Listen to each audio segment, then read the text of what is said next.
Hello, hello. Welcome, welcome. How is everyone doing on this fine Sunday afternoon? Or whenever the fuck time it is for you. Oh, shit, I'm not supposed to cuss within the first 5 minutes. Oh no, I'm going to get demonetized. Oh, wait.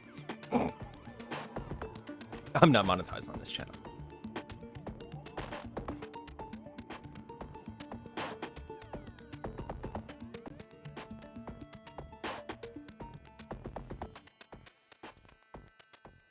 I'm setting it up in the background real quick, but I did grab some mods for Haste last night. I now have a thing that makes it so that I can make endless mode a lot harder. And this isn't a mod, but one of the things that I was thinking about doing is max difficulty.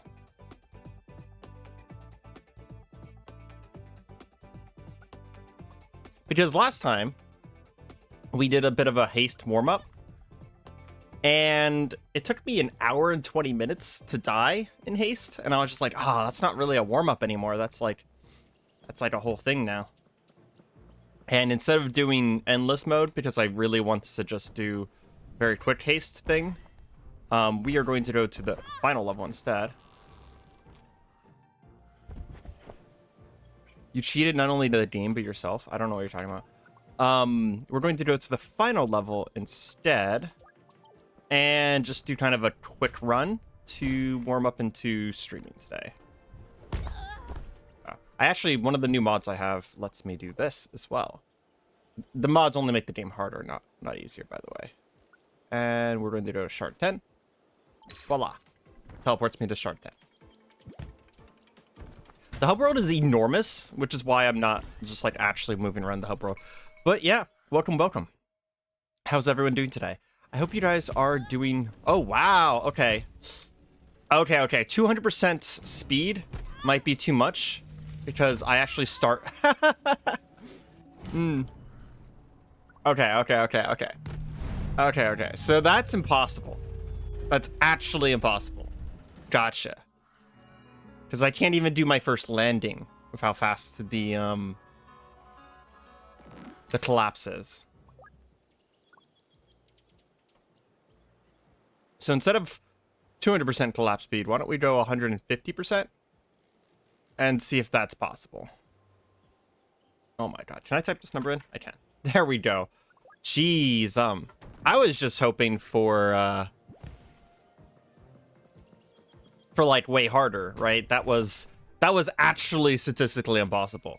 I wish that 200% wasn't impossible. That would be really fun to just be able to be like, no, we're going to do max difficulty, right?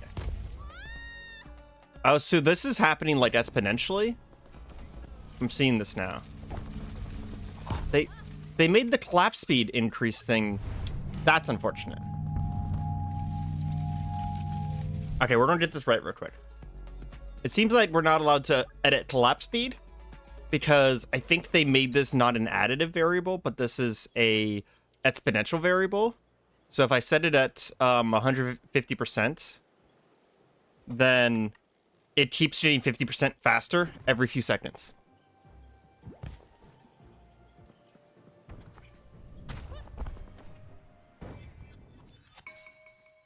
Actually, I would say that if anything, they're probably asexual. Because they just don't seem to care about it at all. They're there for their job and nothing else. We are on 2 times obstacles, though, and on the hardest level. So there are going to be quite a few things going on screen here. Okay. One of the things I wanted to talk about today is, I hope everyone here knows who Josh Strife Hayes is. I was browsing through YouTube late last night, as I am wont to do whenever I can't sleep.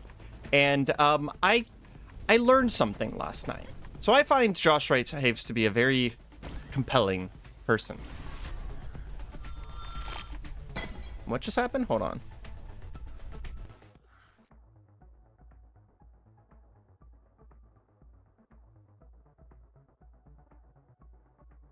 Oh, okay. I was like, someone deleted a comment, but you deleted your own comment. I was very confused. Sorry about that. But yeah, Josh Strife is a very fascinating person to me. And I was browsing through the internet last night and I came across one of his videos and I learned something new in that I had always been under the impression that, oh my God, this is a lot of obstacles, that there's nothing anyone could ever do to make a character creator interesting for me. You know, I find character creations, they're interesting whenever you're doing them yourself, right? And that's about it. And I came across a video last night of Josh Strife Haves, of him streaming, that I don't know how to say it other than the fact that, like, I watched him sit in character creation of Morrowind for an hour and 10 minutes, right? And it was probably the most interesting hour and 10 minutes I've ever seen of Morrowind. Because what he did was, this is a stream of his, so like you can go and find the VODs very easily. What he did was, he's role-playing the lusty Argonian maid, but in Morrowind. So every step of the character creator, because like in Morrowind you get asked a lot of questions, right, as part of your character creation, right? And every step, every moment, every decision, every skill was just vaguely sexy, and just like, it was the horniest character creation I've ever seen in any video game ever. And I'm just like, it was marvelous. And Josh Strife Hayes is just a man who can do no wrong in my book. He is mentally, physically, and vocally attractive. So him sitting there and being, you know, all British and subtle about how he's saying things, and then every once in a while not being subtle at all, was just, oh my God, it was the height of entertainment. It was literally the height of entertainment. I honestly, it's like literally, I believe that YouTube mathed it out as the entire playlist was 3 days long worth of streams, like days of recording time, right? So like that's, what is that, 72 hours, right? It was like 72 hours of actual footage. But I would say, if you are a human being, you should go watch at least just the first hour of that, because seriously, it was maybe like the first hour and a half, because seriously, it was some of the funniest shit I've seen in a little while. And it was kind of just like unintentional, because it was just a random commenter was like, oh, you should play an Argonian, and play as the Lusty Argonian Maid, which is, if you don't know Skyrim, or Bethesda in general, the Lusty Argonian Maid is kind of like a legendary story that runs through all the games. Yeah. Worst thing about character creators is that 90% of them suck. Yeah, I will say that a lot of character creators do suck, but I've also watched a lot of, like, YouTube creators just sit in character creators for the first few hours of their gameplay. And that is, like, the most boring thing someone can do for me. I've always hated watching someone else make their character.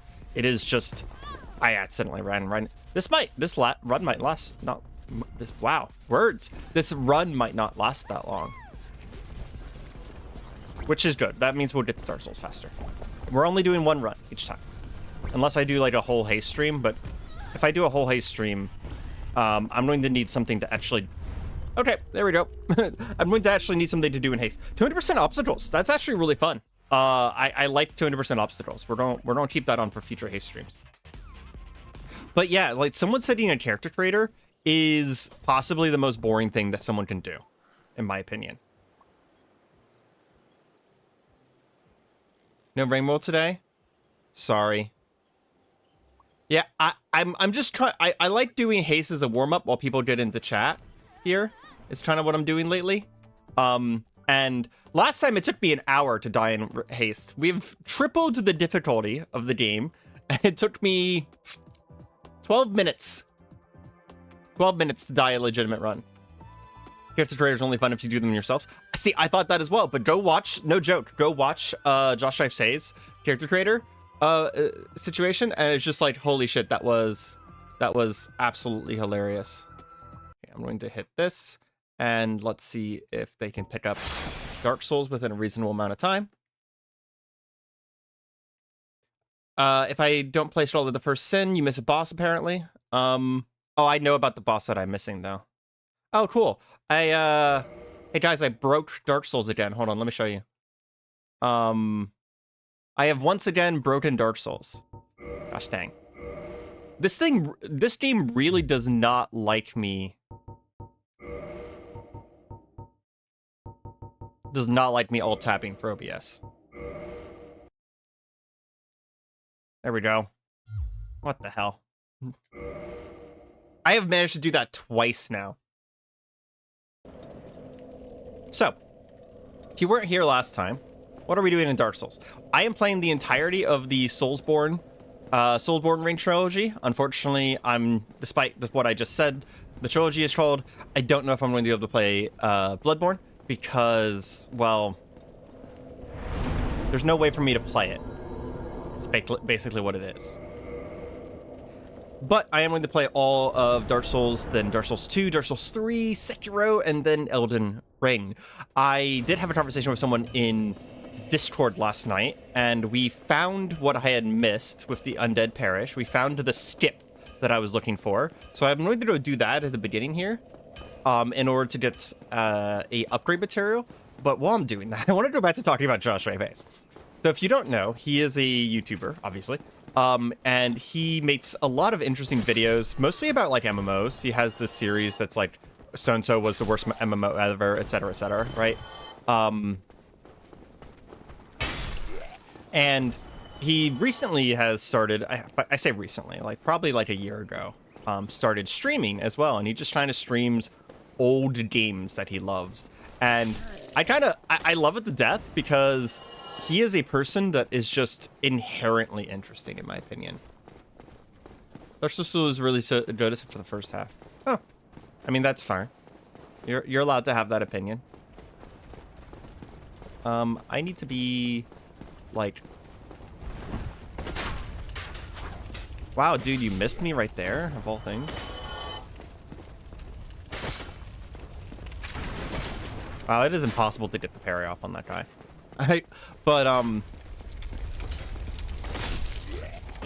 Yeah, I mean, Josh Ife is just like an inherently interesting person. So, you know, seeing that he managed to make a character creator interesting to me is not the biggest surprise in the world. But at the same time, like, I have literally never watched anyone go through a character creator and been anything other than extremely in my soul bored, right? I would suggest it. You're never going to watch me sit on their character creator. It's going to be impossible. There's no way. I find it boring myself.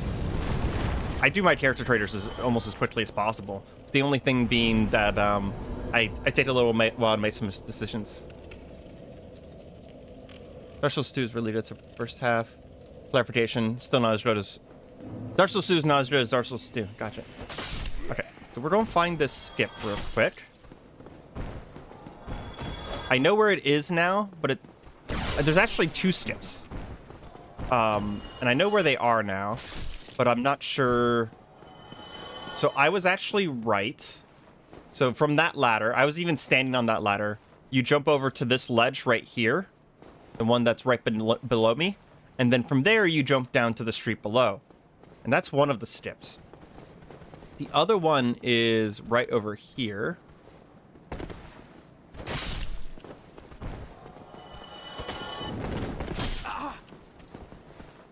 And this is kind of pseudo-necessary, by the way, because once we get farther in the game, we're going to need the damage that this gives us.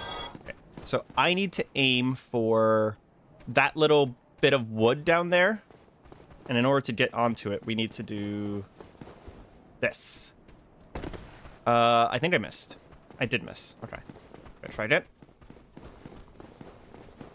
Oh, that's unfortunate. That's a long retry. Yeah, because you can't just do... Oh, actually, you can do this. Why didn't they do this? Can you not do this?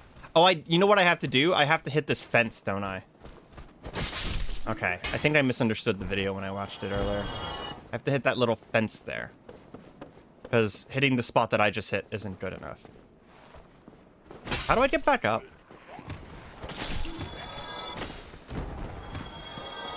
What's our Lord Soul Order?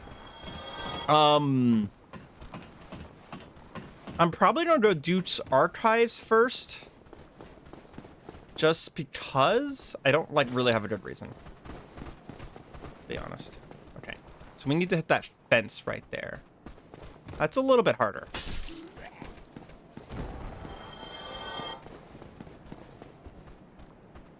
That works too, because this is where I'm going. And voila, we are in the second half of this level now. This would normally have taken a lot longer to get to. There's a bunch of rogues chasing me. They will backstab me and parry me. Unless I one-shot them. Scythe, so good.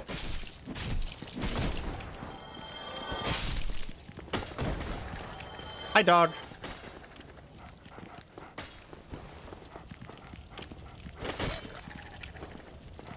There we go.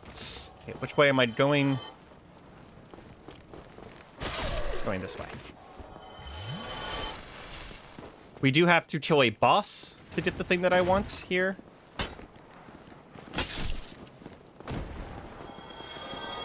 Oh, fuck. One of the backstabbed me. I do love that these are the only enemies in this game that will backstab you, and they even have a unique animation for it, which is very, very cool. Oh, we're going the wrong way. That's why. There we go. We need to go this way. And we will need to fight the boss down here, who is a little bit of a pain in the butt, but not the worst thing ever. Please don't just trap me in a hallway here. How rude. We'll just go straight into the boss fight. But yeah, we're going to do archives first, probably. And then from there, I don't know. Please stop. There we go.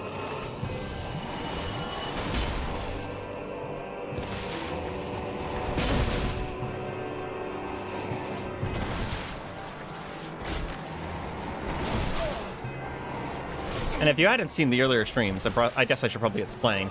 I have played too much of Dark Souls. So instead of playing through the entire game of Dark Souls, we are going to play the entire game of the other games, by the way. But instead of playing the entire game of Dark Souls, I am kind of doing a fast version of this game. And we're going to beat it today, to be honest. Like, guaranteed, we're going to beat it today. The only reason I'm even doing this is because I want the large ember, which is an item that lets me upgrade my weapon tire. And I'm going to need it. I don't really need it, I should say, but I'm going to want it for one of the bosses who is a DPS check. And then after this, we'll play Dark Souls 2, which I have only played once ever. So unlike this game, I'm not going to just know everything that's going on. In fact, I probably won't know much of anything that's going on, to be honest. And then I'm going to play Dark Souls 3, which I've also only played 2 times, maybe 3 times. So it's been a while since I played either one of those. I played a shit ton of Elden Ring, though, so whenever we get there, we are going to be cheating slightly. And by that, I mean I want to use a weapon from the DLC for my entire run. It's not a powerful weapon. It's just a unique one. So we are going to start a run from scratch with a DLC weapon. Because that's the way for that to make it interesting for me, because I have played too much of... Yeah, 4 Kings is definitely going to be my final boss. Exactly. Because I need to be as strong as possible. Okay, now where's the Ember? It's the only thing I need down here is the Ember, and then we can just bone out.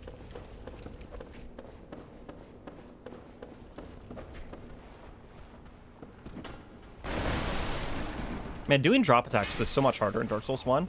I'm spamming the button for drop attack, and it's just not happening. Torches. Remaining dangerous in Kingsfield and Dark Souls all the way up until Elden Ring.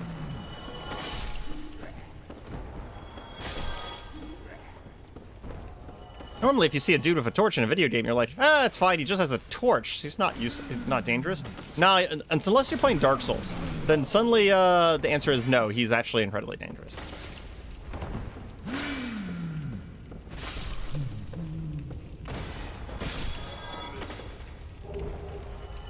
Okay, it's around here somewhere. As far as, like, builds for Dark Souls 2, I did learn... We had a conversation in a Discord about Dark Souls 2 and doing Scholar of the First Sin versus... Which way? The chain's going backwards. Doing Scholar of the First Sin versus doing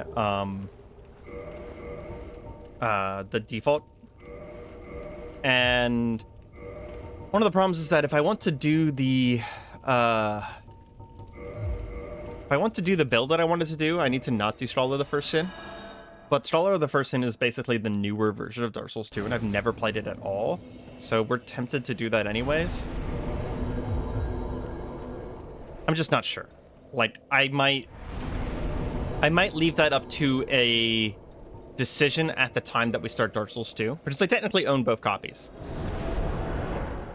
I mean, Scholar of the First Sin would be very new to me, and I would be going through it somewhat fresh with you guys. I mean, all of the areas are the same, but like they change like a billion things, right?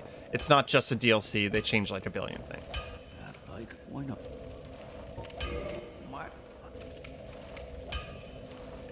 So we need to reinforce, and I don't know if I actually have what I need here. Can I not? Oh, what? Why can't I reinforce my site? Oh, here we go. Why did it go from reinforce to modify?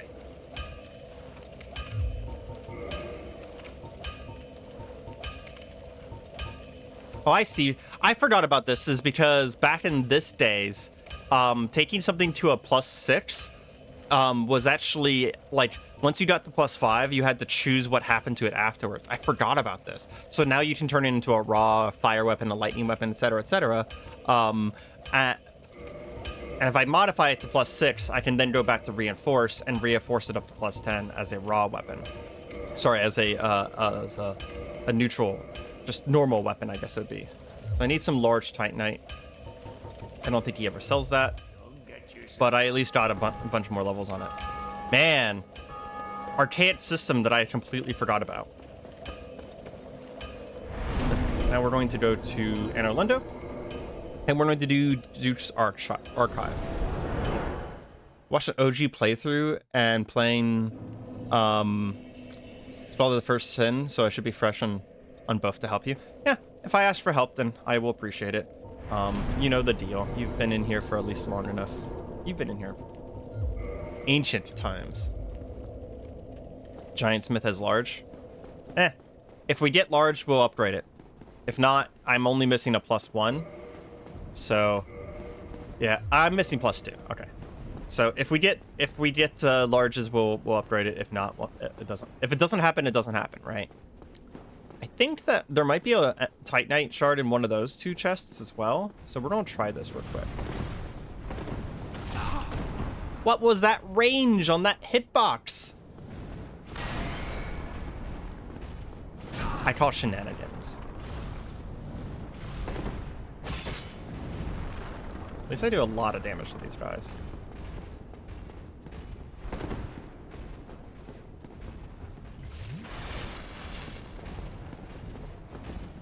Got some giant dads over here.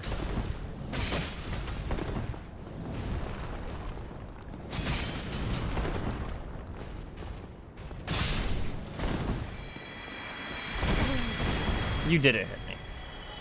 I apologize, but you did not hit me. Yeah, these guys don't like being outside. It looks like if, excuse me, I'm sick. My nose. It looks like if you take them outside, they, oh, that's a mimic. Fuck. That was silly. I lost my concentration for 2 seconds. I didn't notice the chain. Or the blood stain on the ground, to be honest. Man. Whew. Well. About that. Uh-huh. What was I saying? Oh, yeah. For some reason, taking these guys outside into the open air, they might have like a leash distance or something like that, which I think enemies having a leash distance would be kind of unique for Dark Souls 1. Because I can't think of anything that's had a leash distance in the other games. Might just be wrong, though.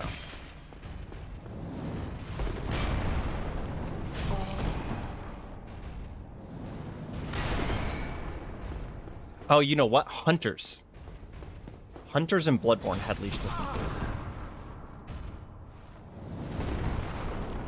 Those were like the pseudo player NPC enemies, like invaders almost. But instead of actually being invaders, they were just like living old hunters. They had leash distances.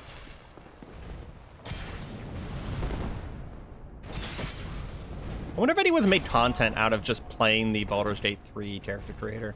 Now that I'm thinking about the Josh Strife Hayes Morrowind thing. I feel like someone has probably tried that at some point.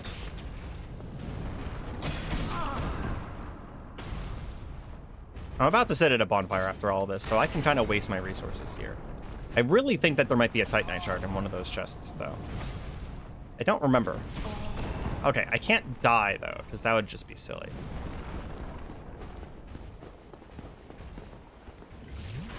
Dark Souls 1 has really short leashes. Yeah. It's funny, I think that they originally probably intended that to be a thing where it's just like, oh, well, you know, you can't get these guys into awkward locations. But the ironic thing is that without the leash, they would just chase you down, and it would actually be less awkward locations.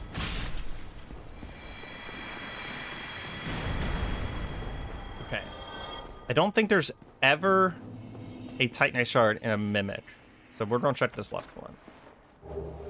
Twinkling Titanite. Damn. Might as well kill the Mimic while we're here. Revenge.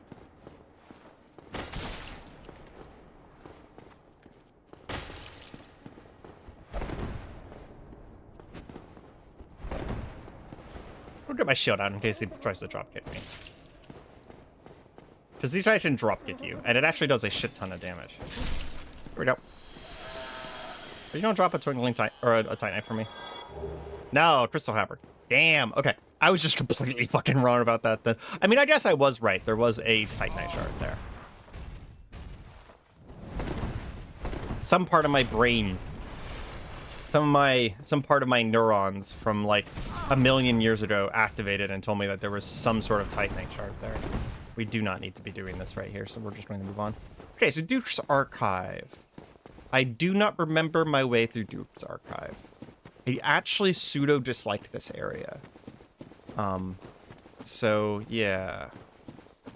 We have one enemy right here at the gate. Going to be this dude. This duder. I think I should be able to block him though. More like lame archives. Oh wow. Sick burn. Dark Souls 1 hitboxes, man. Oh, I'm going the wrong way. Oh, no, I wasn't going the wrong way.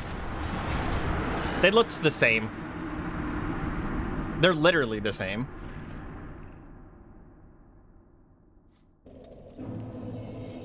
Dark Souls 1 hitboxes. I really start to love the hitboxes in the Souls series once you get into, like, 3 and beyond. So 3, Sekiro, and stuff like that. Because then you can get something that's called hitbox porn, where you can see like videos that are slowed down. I actually don't know this, Steve Skip. You can see videos that are slowed down of people like doing animations that include the character jumping, and you can see like a lightning bolt passing under their arm and like narrowly missing their body. It's really, really fascinating once you get up to like Dark Souls 3 and beyond. For Dark Souls 1, yeah, a lot of times whenever you get hit, no part of the enemy contacted any part of you at any part of that time. And it's not the best thing in the world, but like it is very... Oh yeah, I forgot that this one has a butt plate. Did you seriously just one-shot me, bro? No. Oh, but he did kill me through my shield. Okay.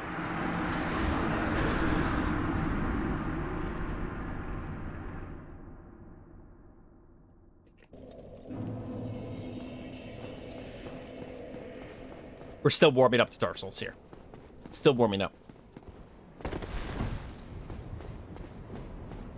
And Dark Souls 1 has perfect hitboxes and no bugs. Yeah.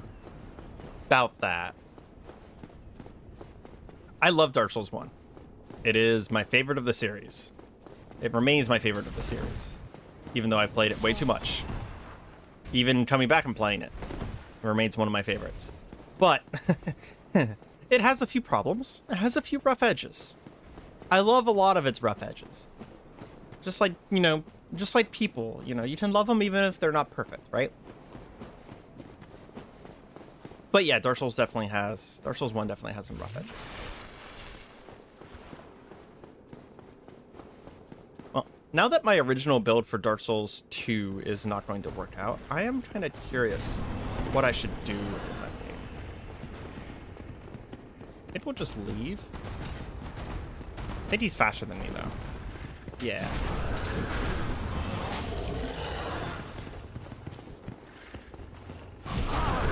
He is much faster than me.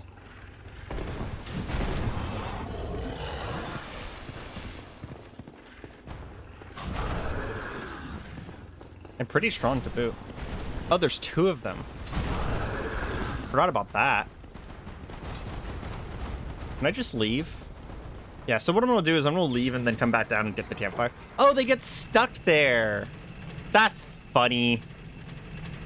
I'm running a Faith Lance, but miracles are really bad. Interesting. Do you want that bonfire down there? Yeah, I know where the bonfire is, but you can't hit bonfires whenever there's active enemies near you.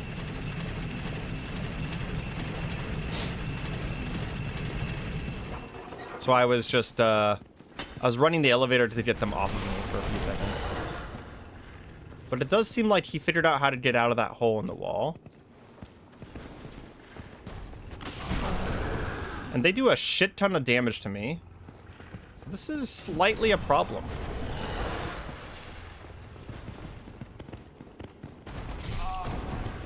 Yeah, and they have completely fair animations. Like that one right there, where he moved 3 inches and instantaneously did damage to me. And I bounce off of them.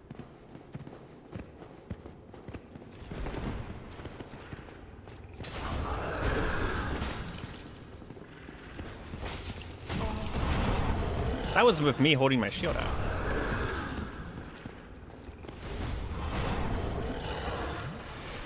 I think I'm actually going to be forced to kill this guy.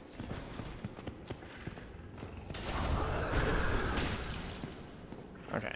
It looks like we can control his AI a little bit here.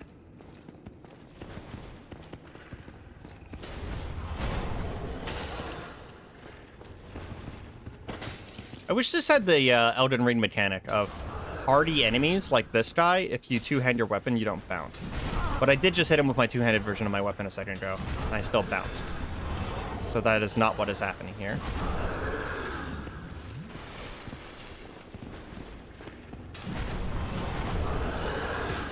Oh no, I can do it. I just have to do two-handed R2. I think I'll just bleed him though.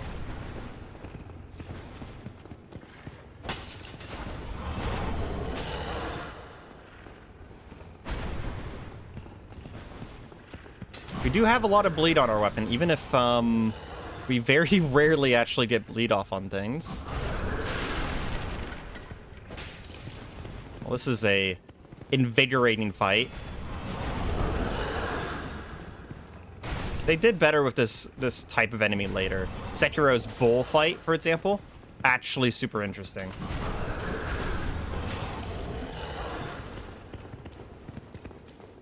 I'm happy to see that we're getting another pseudo Bloodborne-esque game, but I'd love to see another pseudo Sekiro-esque game. I wonder if they were kind of discouraged by the fact that Sekiro got kind of very mixed reception by people. Like, most people admit that it's an amazing game, but there's like a lot of Dark Soulsers who are just like, this is not a Dark Souls game, blah, blah, blah. Which is factually incorrect, in my opinion. It shares a lot with the Dark Souls community. But I just love the fact that Sekiro is one of those games where every fight, because it's more of the Metroidvania in combat.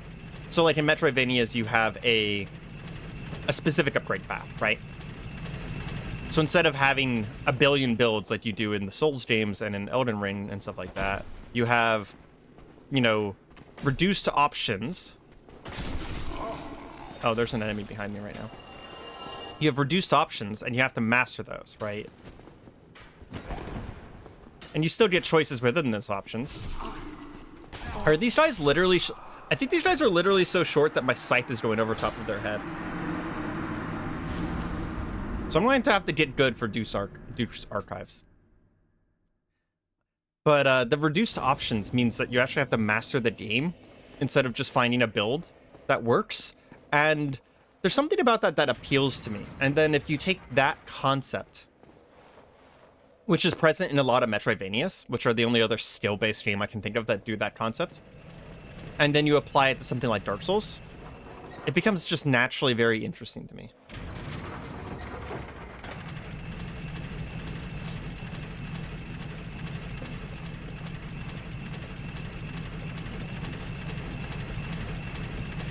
Man, levels starting with an elevator that you have to ride in every single time you want to do the elevator.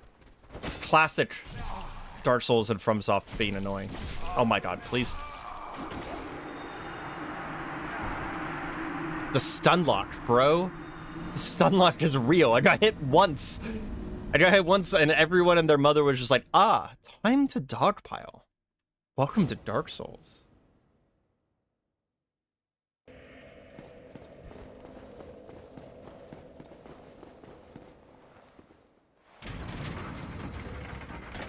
Apparently, Azale, you're the only person who stuck around. The moment I quit haste, we lost like 4 people. Which is fine. I just think it's funny. Oh, you know what I should do? I'm playing Dark Souls because I want to play Dark Souls, so... fuck all of them, right?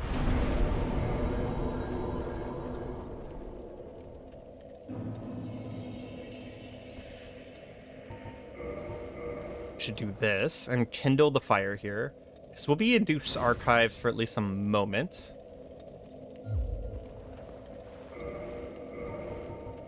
I'm not going to sit here and like do all of Duke's Archives though, so.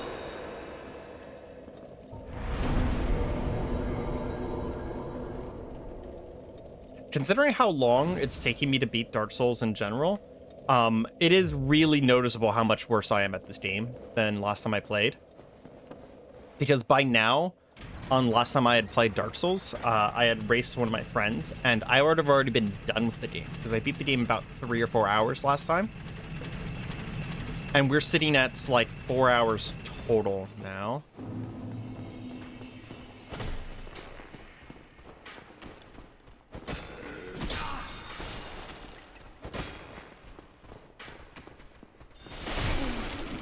Okay, you know what?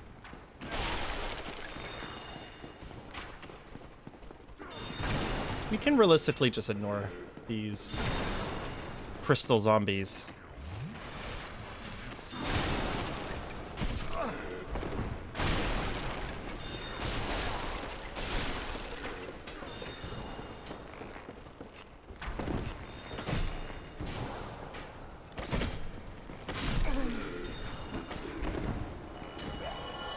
Okay.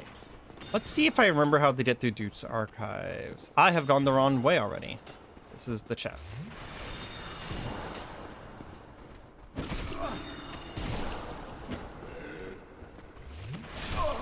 The arrows passed... Okay.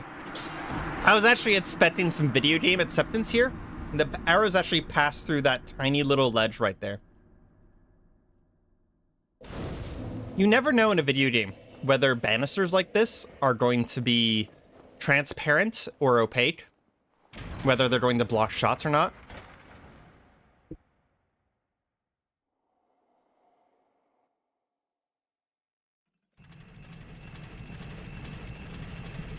And apparently in this particular case,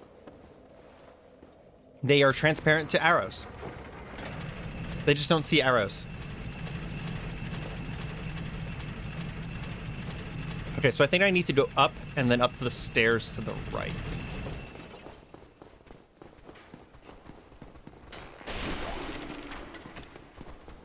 That man is dancing.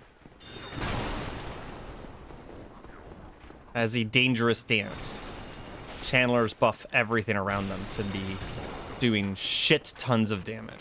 Fortunately, channelers only have 1 life.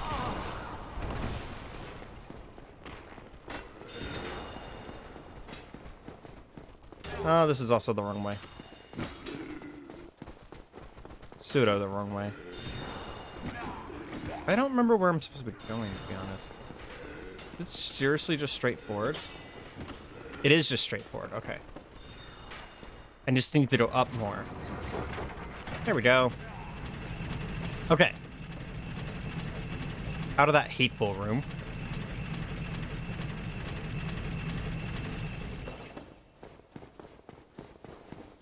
Now we get killed by the boss of Oh, we have to kill his guard first.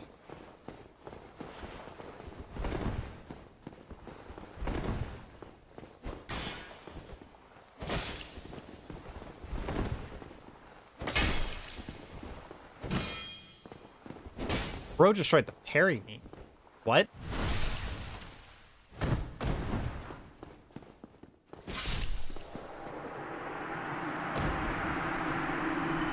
And this is why I was not trying to fight all the enemies, is because, well, if you haven't seen Dark Souls 1 before, this is actually the final boss of the whole area.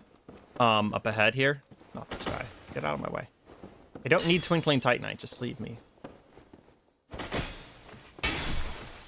These guys always drop special Titanites, and I don't need them this run.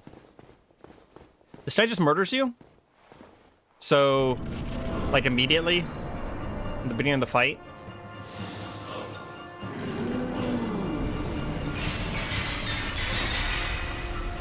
So there's not much. I don't think, can we even damage him? Yeah, we can't even damage him. This is a good way of getting cursed for later, though. Dude. Is that the attack? There we go. Okay. I was about to say, there is an attack he does that just insta-kills you. Insta-kills the whole area. Wow, that is so loud. Okay. Next time we fight Seath, we'll have to remember that he is stupidly loud.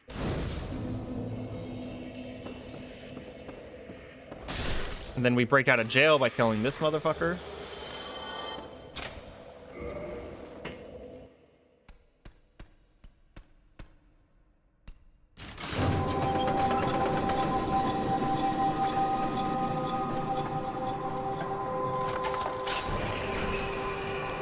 And then we have a return to Dark Souls 1.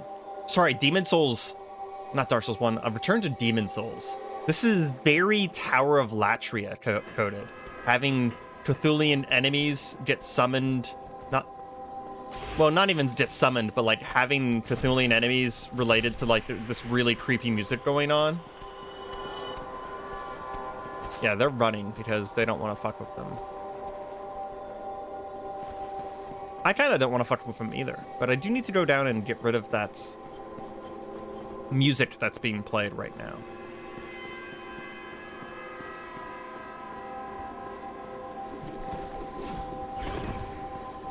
They even have grab attacks with their tentacles.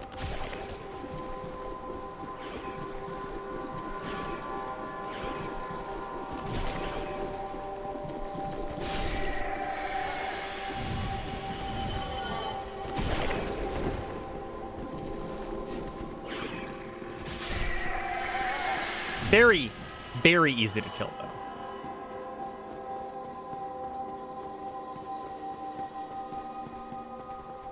So now the goal is not to climb Duke's Archives, but to get to the bottom of Duke's Archives. Oh, I can one-shot them if I'm two-handing. That's very convenient, actually. Okay, so there's a ladder on the other side there. I may have to kill a few of them to get to the ladder, though.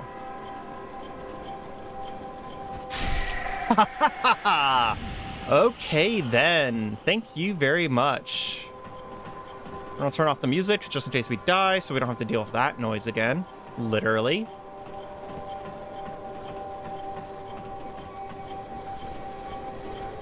You're invulnerable while interacting with things, but I missed, so... Sentence I just said doesn't matter whenever I just miss. There's another guy shooting me over there. The music is quite loud. I might turn Dark Souls' music down in general in a second, because it honestly seems quite loud.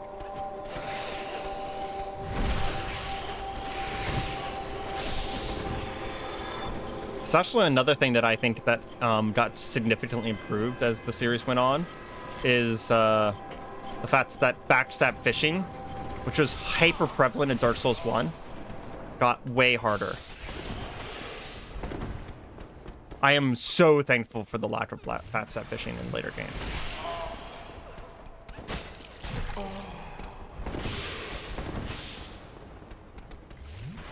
It's just not interesting, I mean.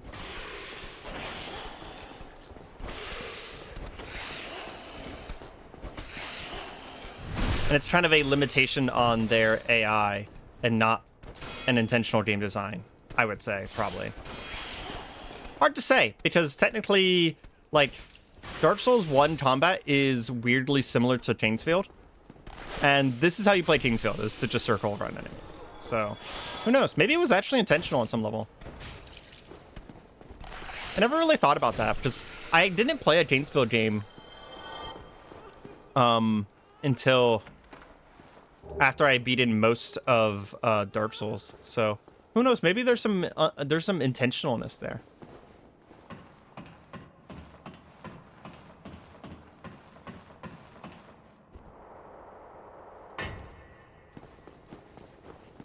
You are currently in the jail of unemployment.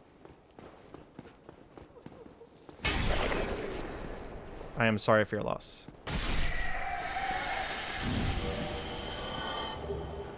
Miracle Bountiful Sunlight and Soothing Sunlight. Okay, so that's not the key. That's not what the key's for. Man, I literally don't remember Duke's Archive. I'm going to actually have to find my way through this place. Like, for reals. It has been too long, and this is my least favorite area. I remember Gravelord of the Giants, and I remember most of Lost Izalith.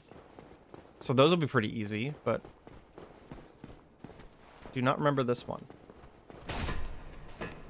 Yeah, these crystal guys are very resistant to my damage. For a second, I was worried that my damage wasn't going to be high enough for this area, but it's mostly just the crystal guys.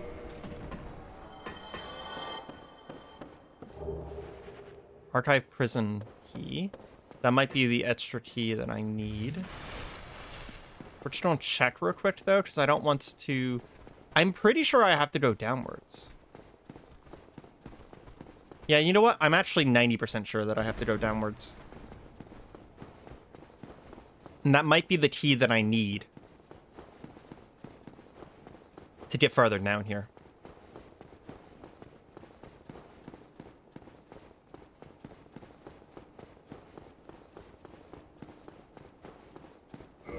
No. Was it in one of the jail cells? Perhaps it's in one of the jail cells. I'll make sure I'm not, like, missing something obvious and there's just, like, a path off to the side here or something. No? This is all just a big-ass library. Okay. So I do think I have to go through the back of one of the jail cells then, maybe. Because there's no other way out of here. And there's a bunch of jail cells I can open. And the mechanic of the Zelda-esque Wind Waker song being played just kind of gives me like the windmill song vibes for some reason. Except this particular windmill song summons Cthulhian monsters.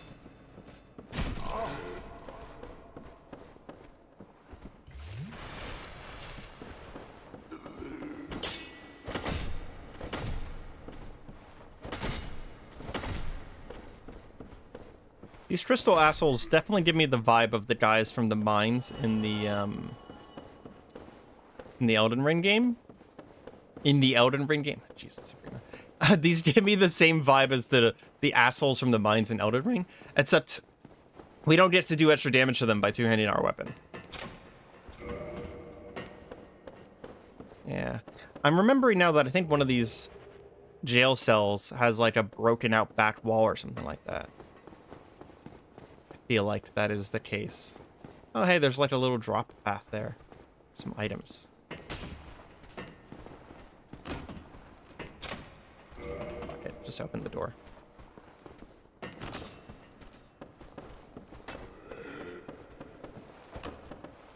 Oh, it's not that one. And, oh, I'm dumb. There's literally just a ladder up here, huh? I have made this whole area worse for myself, because those doors now stay open indefinitely. So if I die and come back here, all of those doors are now open, releasing all of those enemies into this area.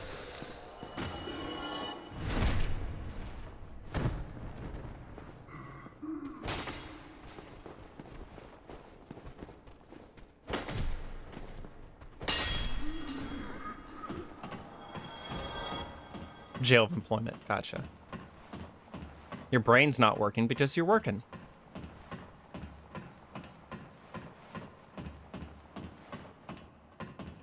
Now we are in Duke's Archives proper. This is the actual area. That was just kind of like the intro. Cool intro. No lie.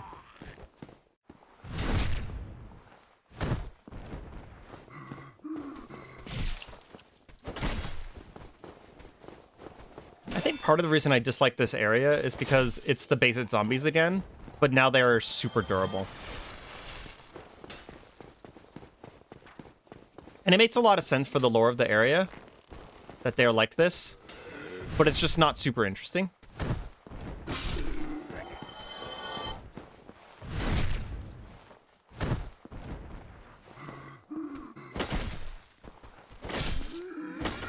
Okay, while we have a second here,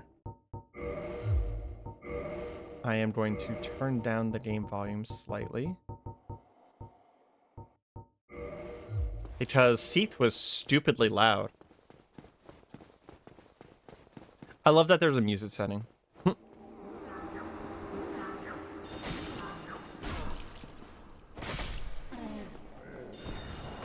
Those channelers stay dead.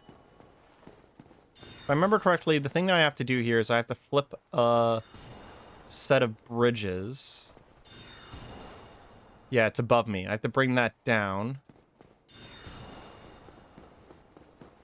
so that I can go a different way. And this place is a little bit of a labyrinth. Again, very much the vibes of...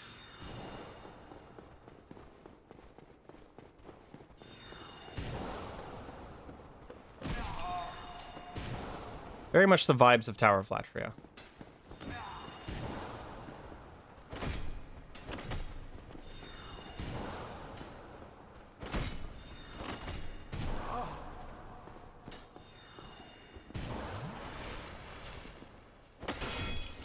Come on.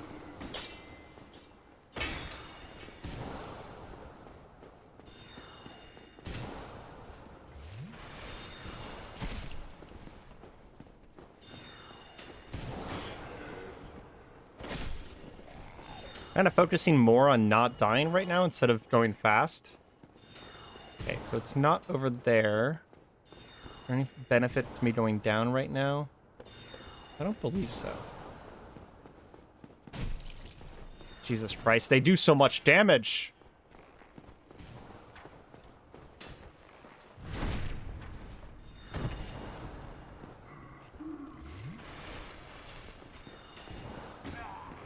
If I remember correctly, you might be able to upgrade armor in this game, and maybe that's something I have to do before I beat it. Not 100% sure.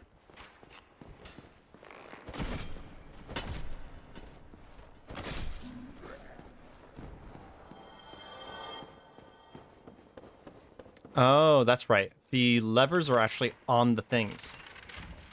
Okay.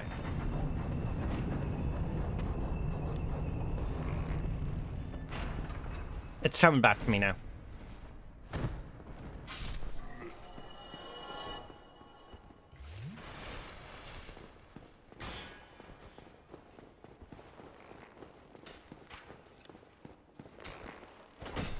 Gotta love the homing arrows of the Dark Souls genre. always fun. Now I just have to get across to the other side. I think I know how to do that.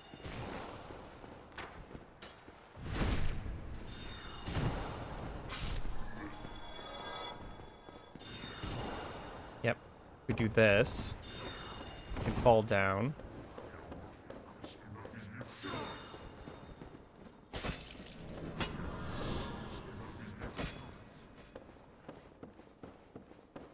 I just want to be a jerk and teleport. That's okay. You can just flip the lever here.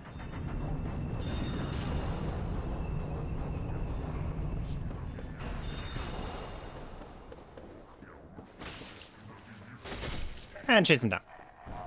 Beautiful. And then I think we're going this way.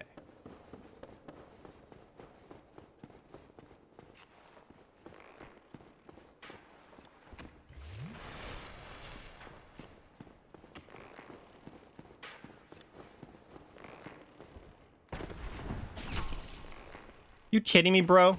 I can't believe that just happened. I did the jump, and he hit me in the back of my head, and for some reason, him hitting me in the back of my head made me fall backwards and trip. I've never seen that animation before. That was some bullshit. That was legitimately some bullshit. Hey, Mahari. Welcome to the stream.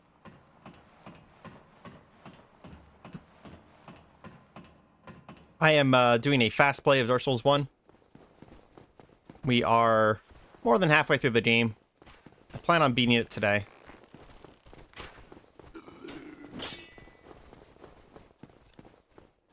If you haven't seen Dark Souls before, then I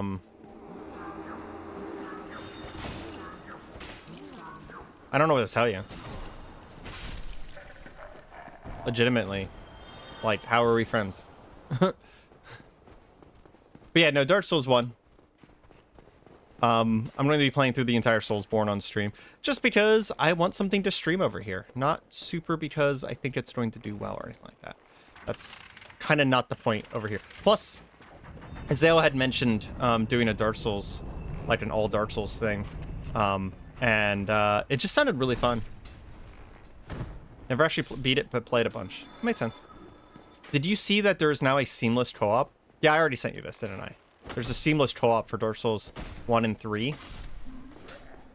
You know, I might be interested in getting someone, not naming names, but someone to potentially join me for Dark Souls 3.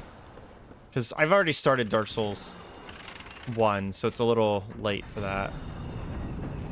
And by the time I learned that there was a seamless for Dark Souls 1, I was like most of the way through the game already.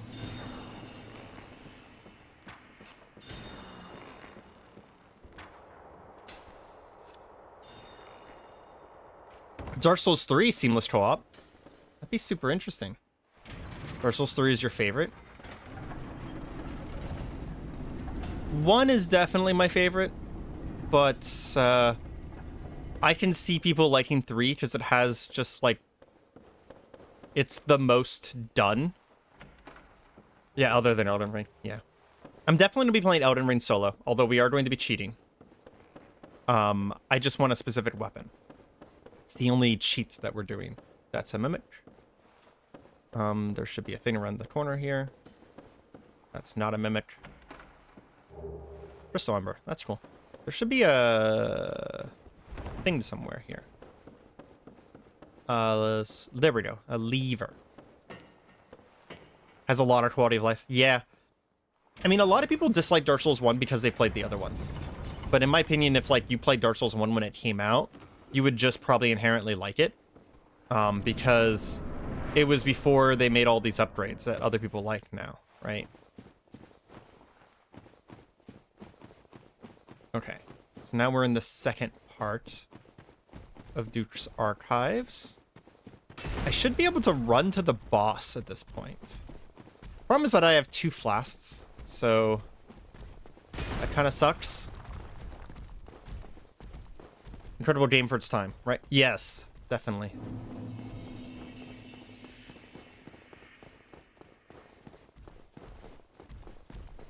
I honestly still think it's an incredible game. I like the pacing of Dark Souls 1 quite a bit. I'm hoping that someone is going to have a summon sign or a message in the place where I need to... There it is. Okay, cool. Thank you. Thank you, internets. That was very gracious of you. I was worried that there wouldn't be a message here.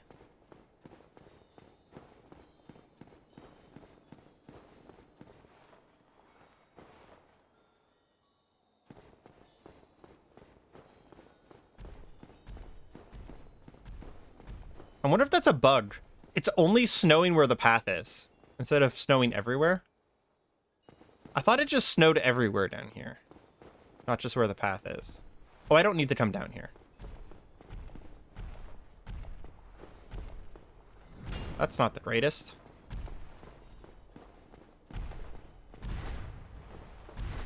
Yeah, the pacing of Dark Souls 1 was just... It feels... Like, I know you'll understand this, Mahari, but it feels like Outward, where it's just like, it's this slow and methodical pacing where you don't feel like a demigod, right? Some of the other games, Dark Souls 3 and Elden Ring, and even Sekiro, you definitely feel truly incredible. And that's really fun to have that power fantasy. But in Dark Souls 1, you kind of just felt like a dude, right? Like, you're just a dude, and you're struggling, and things are awkward. Because, well, things are awkward and things are a struggle, right? And there's something very appetizing to me about that. Yeah, we're already at the boss. We're already at Seath.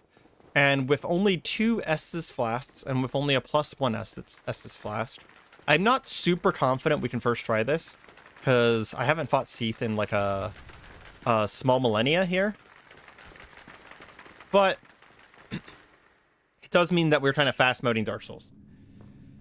Outward is amazing, so excited to see Outward 2. Yes, I am. Excuse me, sorry. I am so incredibly excited for Outward 2.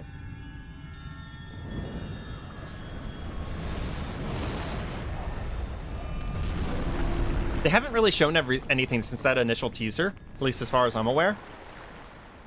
But that initial teaser that they had like a year ago, half a year ago, was very helpful for me. Oh, that's right. It's in front of me. That's not good.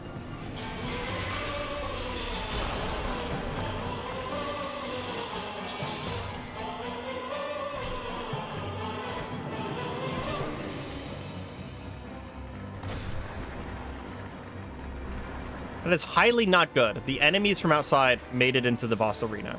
Because there's no fog gate on the first try.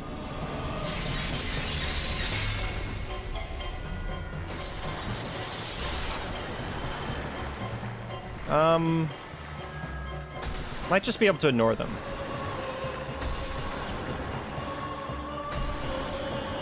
Seath isn't a particularly hard boss. Might be able to just do this.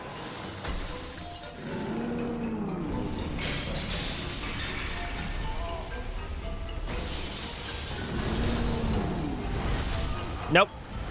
Went too far back. Whenever he does the little spasm thing, we need to stay in front of him.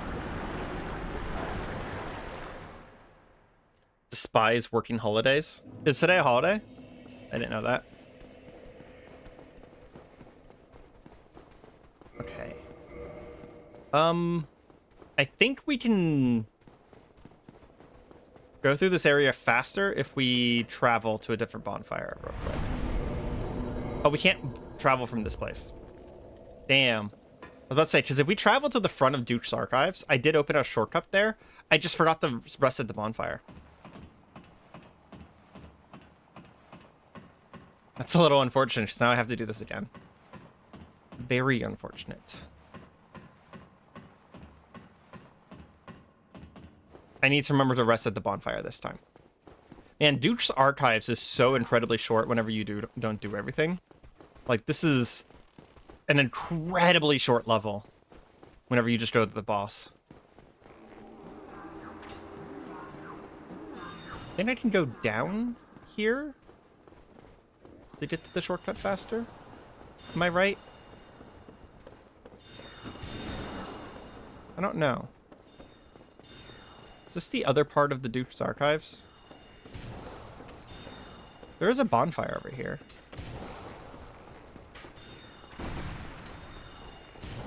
At least wouldn't be in the prison anymore if I rested at this bonfire.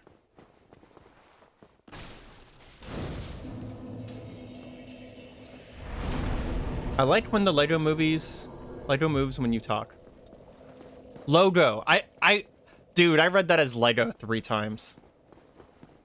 Yeah, that, it's actually animated, and then it just goes between an animated and non-animated version of itself with a really stupidly easy app. Fun times. It's Easter, so a holiday for other people. Oh, Easter. Okay, that makes sense. Yeah, I don't really know too many holidays off the top of my head. I know when Christmas is. So. There's that. Welcome to stream. We are playing Dark Souls. I am playing the entire Soulsborne series. And right now, because I played way too much Dark Souls 1, we are playing Dark Souls 1 quickly. And by that, I mean, it's not a speedrun because I don't know the speedrun routes. We are just using our knowledge and expertise of the Dark Souls series in order to play through it very, very quickly. And speaking of knowledge and expertise, I was paying attention to the chat, so I didn't realize that I walked away from that bonfire with 5 Estus flasks. That is not ideal to beat Seath, but I have faith in my ability to beat him anyways. After this, we will be playing Dark Souls 2. In fact, I actually plan on just beating Dark Souls 1 today. Like, if you want to see the rest of the second half of Dark Souls 1, stick around because I'm just going to beat it today, one way or another. You're not American and don't get the idea of Easter.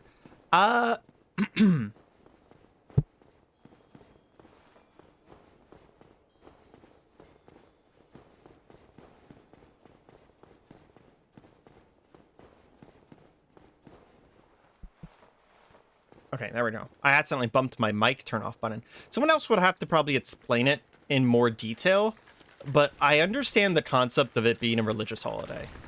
Like, it's a Christian religious holiday, and that's about as far as I understand the concept. Why people do the things that they do in America for Easter, that's beyond me.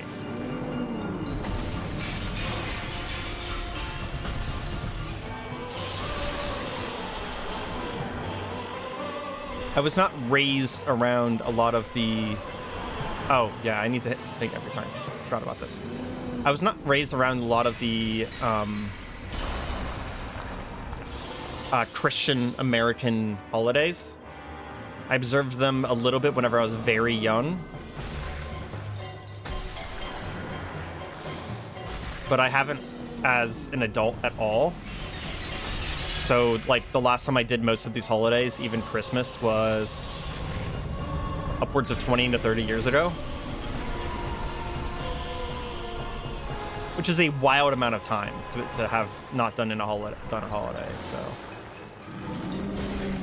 Today actually has a tail cut.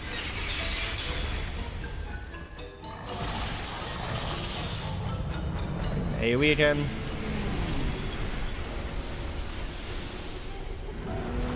Tail swipes.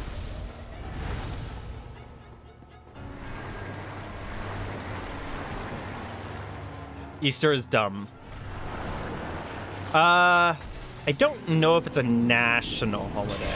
I don't think that's correct. Because national holidays, like, a lot of things are required to be closed for. I guess the only thing that would, the only question I would have there is the post office closed, right? Because that's often a thing. There is supposed to be in America a separation of church and state, and Easter is fully a religious holiday, so I don't think it's a national holiday. Or at least, I guess I should say I don't think it should be, because there's no correlation to it being America. It is fully just a Christian holiday. And we're supposed to have a separation of church and state. Ah, don't get cursed, don't get cursed, don't get cursed. Cursed will instantly kill me. You don't know.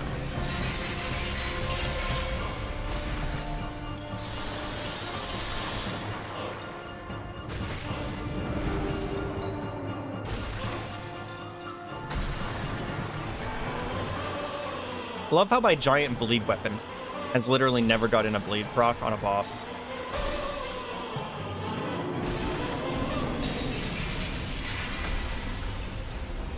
And nope, too early to call it. Don't get greedy.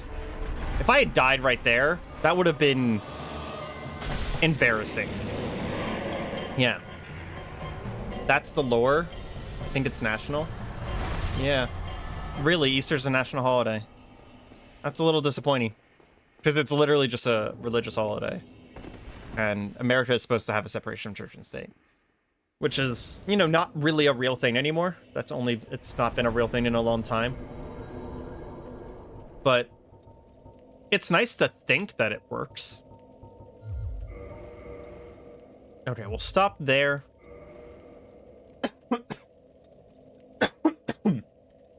Excuse me, sorry.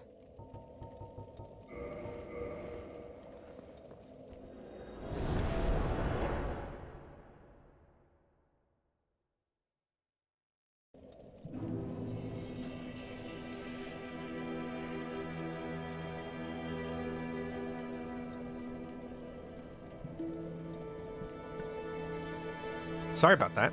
I had to take a drink. My throat does not like me today. Let's see.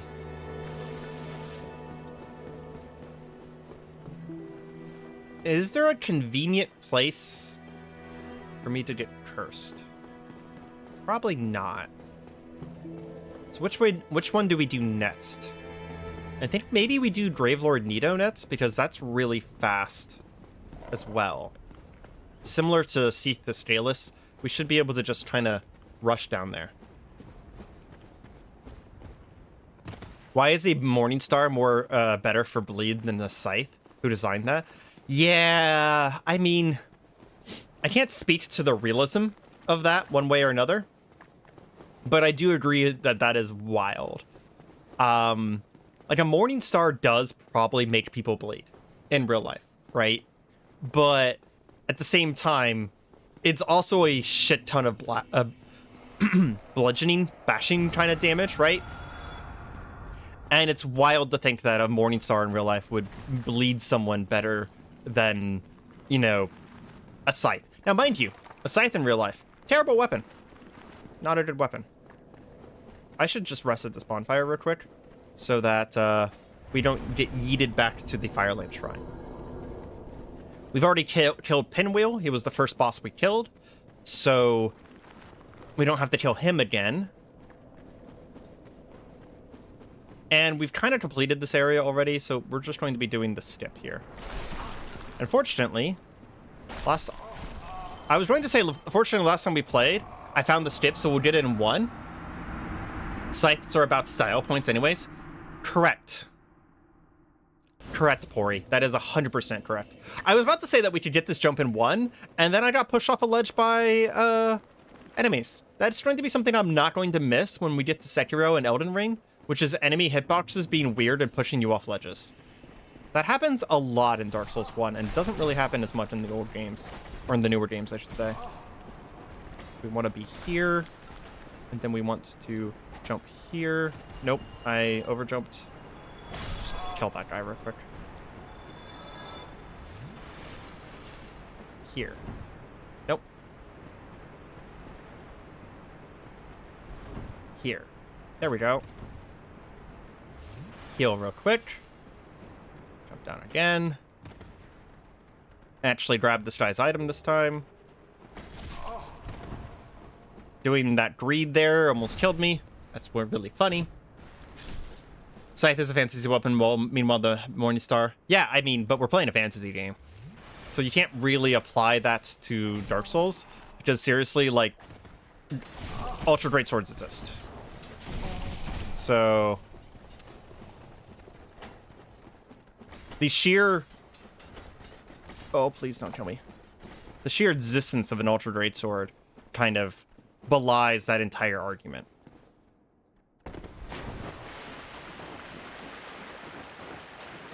Did I jump back down here by accident? Gosh dang it. I don't think I'm supposed to come back down. Oh, I am supposed to come back here. Oh my gosh, there was a moment there where I was just like, what the fuck? But no, you do actually come down here. Christmas is also a religious and national holiday. I suppose you're true. You're right. I'm not happy that you're right about that, but you are right. Okay. We'll get out our shield, because I don't remember this place in 1.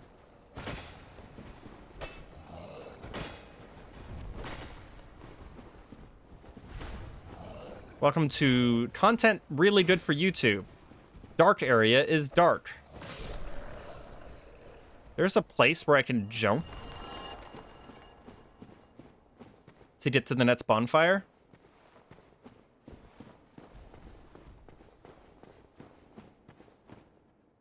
I don't remember where it is.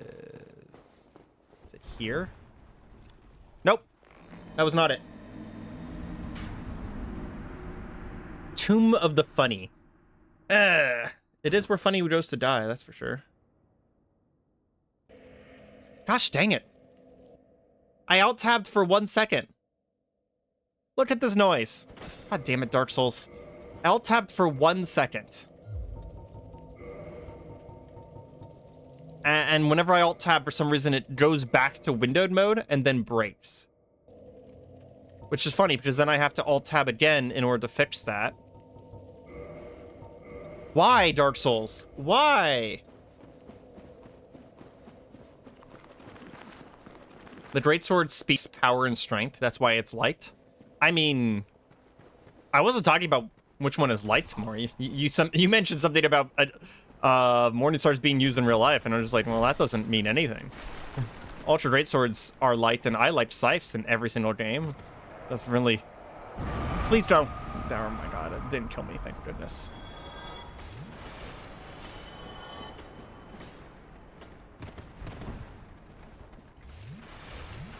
But yeah, I do agree that, like, I mean, I feel like that's just kind of obvious that, like, you know, Ultra Greatswords are so popular in any of these games because, you know, there's a class of people who like big bonk weapon. So, yeah, big sword equals big good. Yeah. Not disagreeing with that. In fact, I wasn't really disagreeing with anything, to be honest. Just in a fantastical setting where both scythes and Morningstars are equivalent weapons, Morningstars doing more bleed to me is still weird. Right?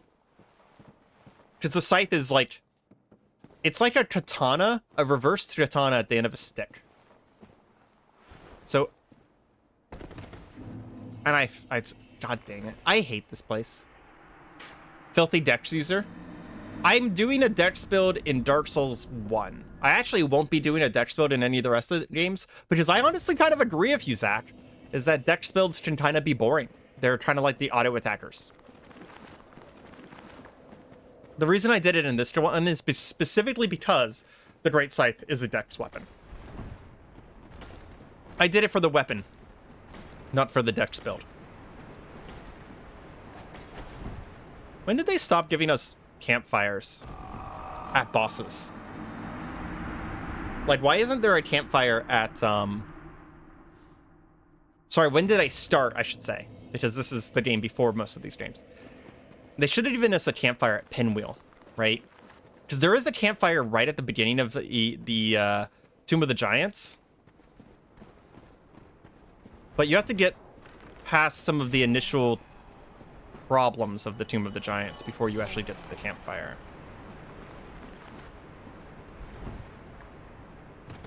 I can't... Oh my gosh. Parkour in Dark Souls 1? Mwah. Top tier. It's the only thing I'll complain about is Parkour 1 Parkour 1. Yeah. Dark Souls 1 parkour. It's the only thing you're going to really hear me complaining about with this game. The funky hitboxes are just kind of whatever. I don't really care too much about those.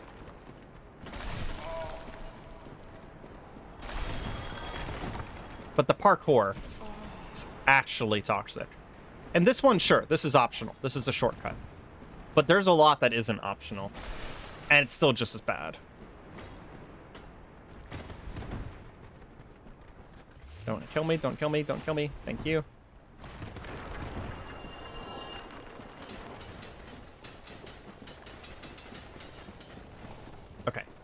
Let's see if we can do Tomb of the Giants in one.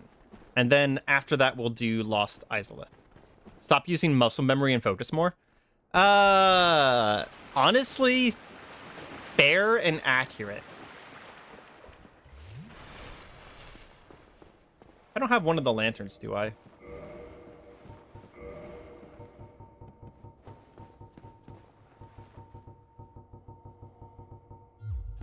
No.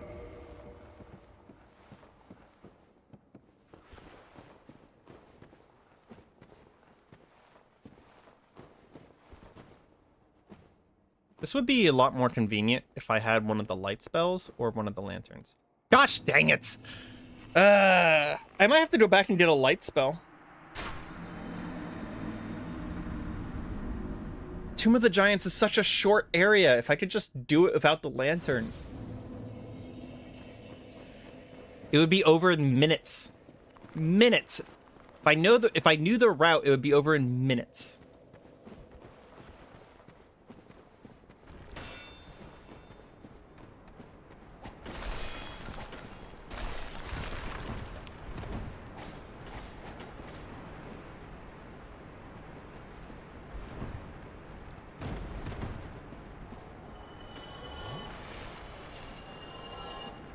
Where do I get the lanterns? I know there's an offhand lantern I can get.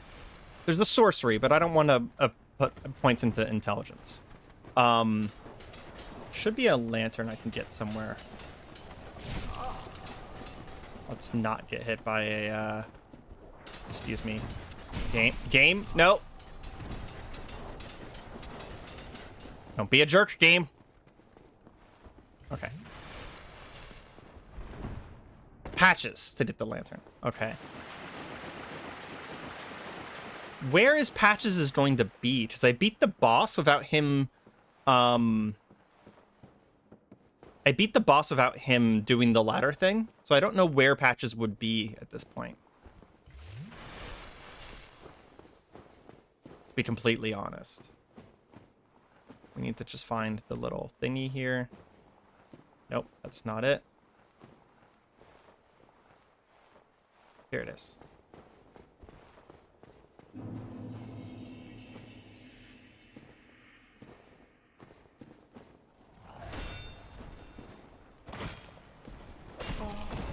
Oh, of course you can't block campers.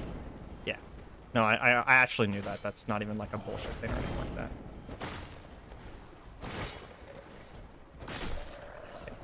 Very important that we leave the stones on the ground so that I can get through here in the future.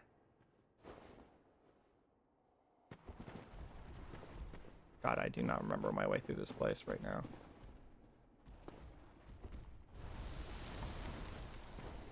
Okay, there's slide number 1. I think the bonfire is... I think this is where you can jump down to the bonfire.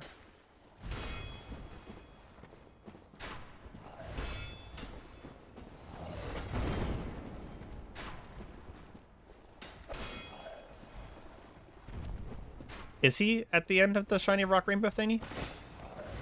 So he's in here.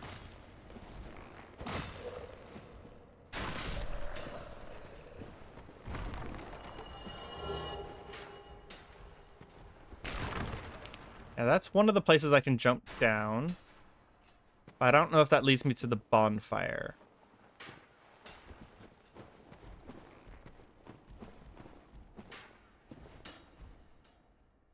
I can't get back up from this slide right here. That's why I'm being cautious and I'm trying to remember. There's also a really funny Lost Izalith skip right here as well, by the way. That's why I know that this is the area, because the bonfire looks over Lost Izalith, which is right there. So the bonfire's like right below me. The bonfire for this area. There's no joke, right below me. It's on the way to Naito. You know. Yeah. Okay. We're gonna try this once. So I think this is the skip.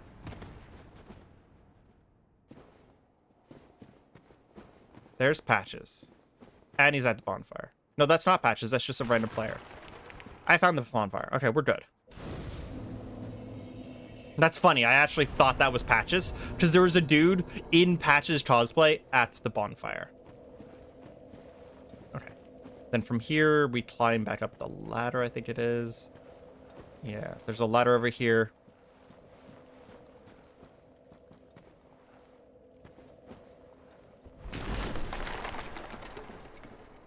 Oh, and then there's patches. What are you doing in... Yeah, well, there's a... I found it. I owe you. Well, go on. Oh, but he's gonna push me down the ledge. I don't want to interact with that. But I don't remember how to get past this area without interacting with that. Shit. Do I just have to interact with that? Do I not have a choice? We can go this way, I guess. I think this is actually the correct way. Yeah, this is the correct way to go, because here's the dogs. I don't know if anyone else calls these guys dogs, but they make me think of giant dogs. Because they even, like, make panty noises.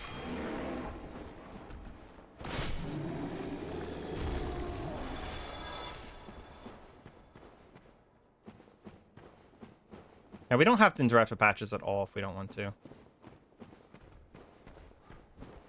We can just go this way. We're good, we're good, we're good. We'll just go slowly until I know what the path is.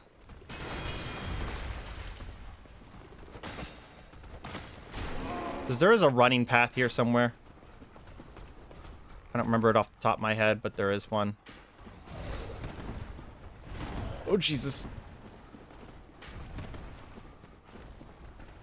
I think I fell too far.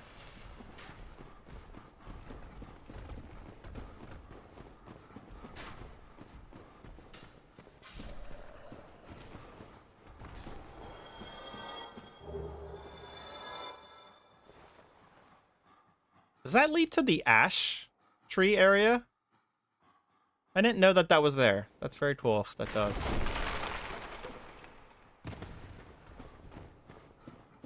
Yeah, I think this leads to the ash tree area. Right? I'm curious now. I don't think this is the correct path. Ash Lake. That's what I was thinking. I don't think this is the path to Nito. But I don't remember it, so...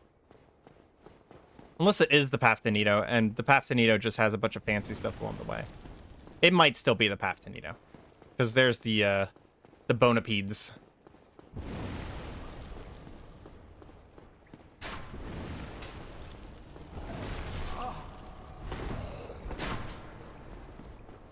It is the path to Nito? Okay. It's just been... Yep, there we go. There is his army of pinwheels. His pinwheel thought he was special.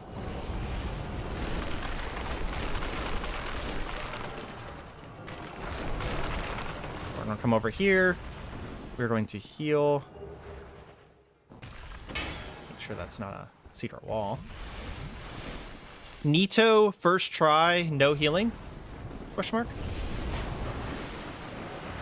Is it down or up?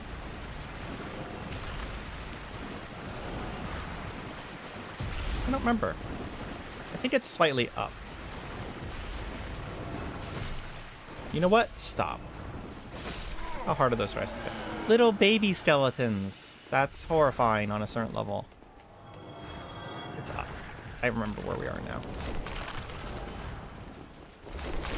Yep, there we go. Hello, Nito. Hello, Nito.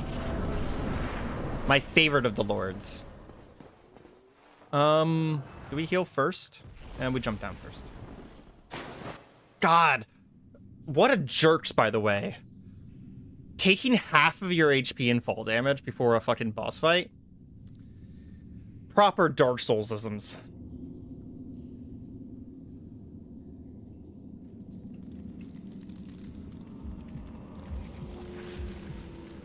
I don't know if that's even quality of life. That's just like mentality shift. Because in later games, even falls that would kill you, if there's a boss fight or you're supposed to do the fall, you don't take damage from them.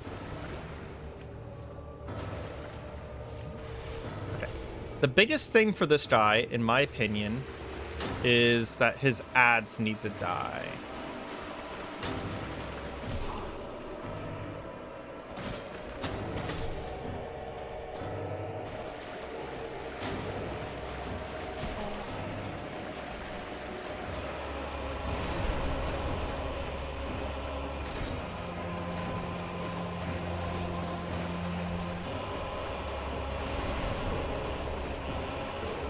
And his ads are immortal because he's a necromancer.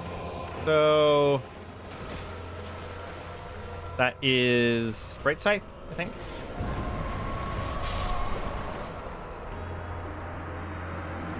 No, that was the scream. Okay. I just need to recognize his attacks.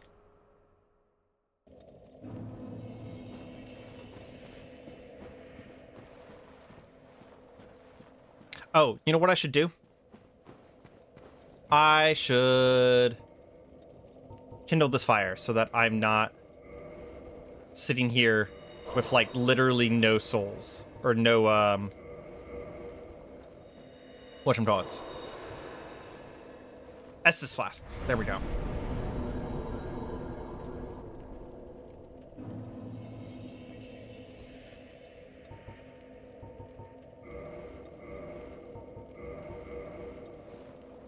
So after this, we should be able to rush through Lost Isolith pretty quickly.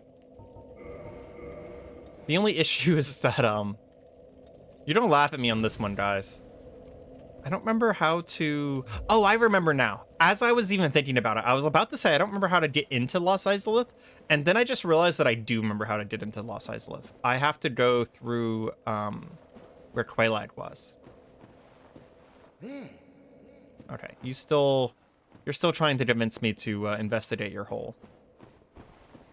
That's very curious of you, Patches, that you want me to investigate your hole. Dog. I mean, yeah, he literally makes dog noises. Like, he barks and stuff. Not barks, but he, like, pants, I should say. And then jumps off the cliff.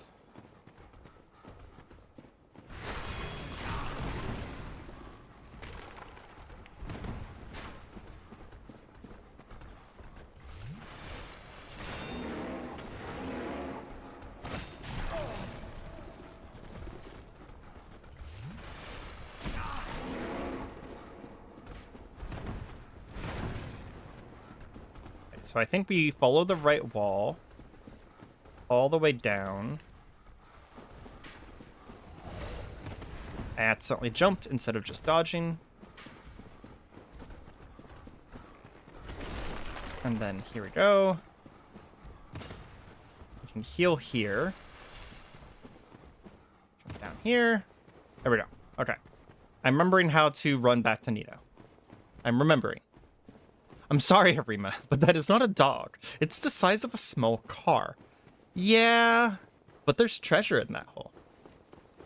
I mean, a lot of people throughout my life have told me that there is treasure in a hole and then I should jump into it or reach into it. And it's never worked out well for me. So I think we're going to let Patches be Patches and just say no. That was an instinctual shield. I just opened my shield and I'm like, I feel like I'm going to get shot by an arrow. And I shielded at almost the exact second that he was about to shoot me. No, don't fireball me.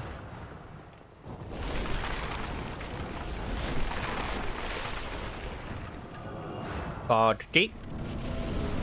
Leroy has returned home.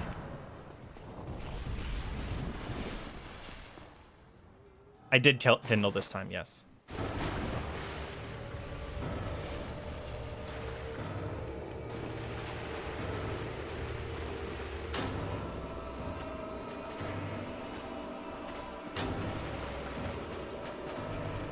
I'm in love with the fact that this guy has a bunch of minions.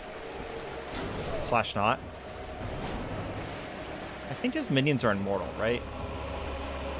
I want to say that's true.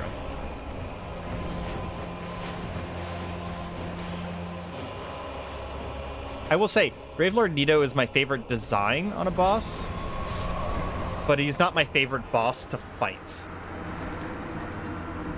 I find him to be mostly a pain in the ass to fight, but he's my favorite design. I just need to remember how to fight him. And then once I figure it out, you know, if I had like a divine weapon, I could just permanently kill his minions. That'd be something. This is the wall. This is the wall. Kind of like this is the way, but like way less interesting.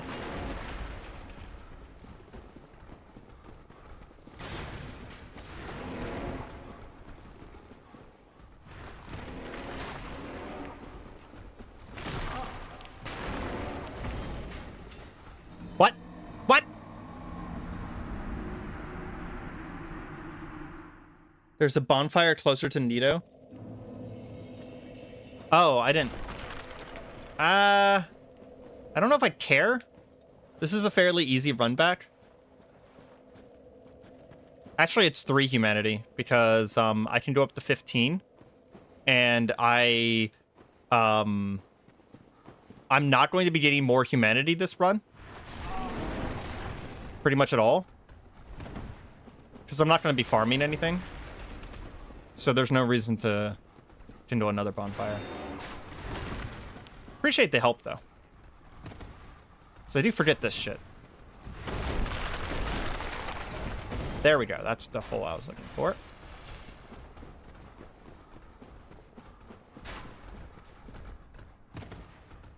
No! God damn it. I can't believe I slipped. Sitting here talking about how this is the easy path and then I die twice doing it. Well, that's how streaming works, though, right? Is that, like, if I'm going to sit here talking about being good about something, I'm going to die as soon as I mention being good at something. Although I will... Maybe I can get reverse luck by saying that I'm shit at fighting Nito. And the game will, like, give me some reverse luck there and be like, oh, we're going to just be kind to you and allow you to do this in a reasonable amount of tries.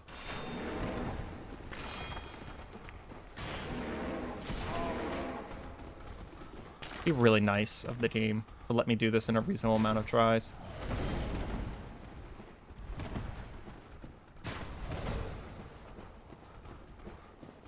In fact, it would be splendid.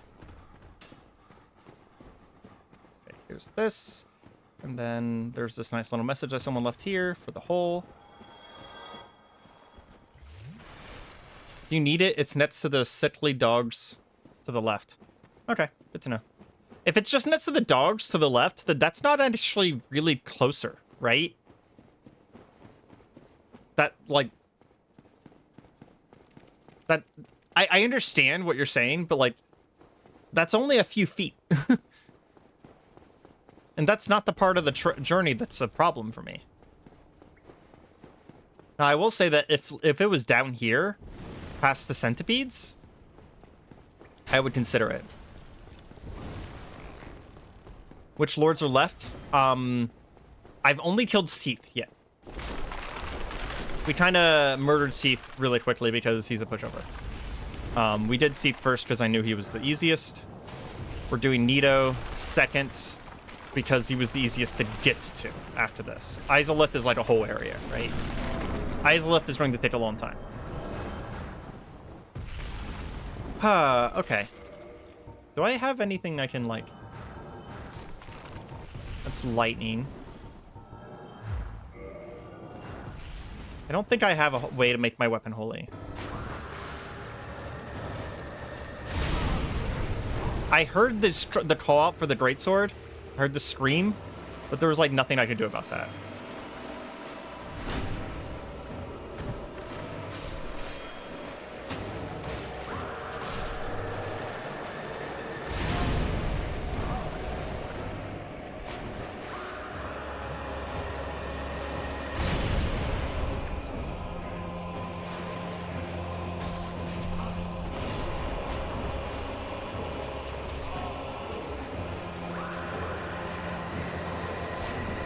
Nope, timed it wrong.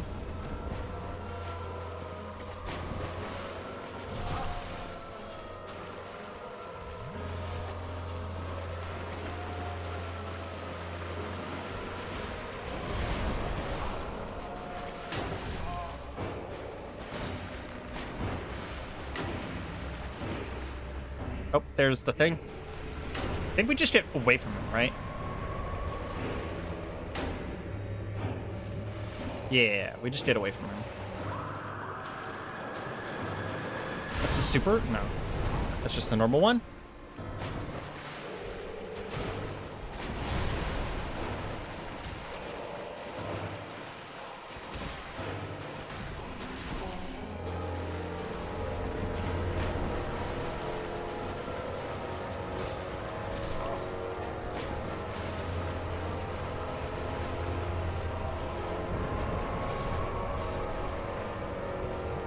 I wish that permanently killed his skeletons. Oh, I almost got the timing. I actually pressed the dodge, but it was like a second too late.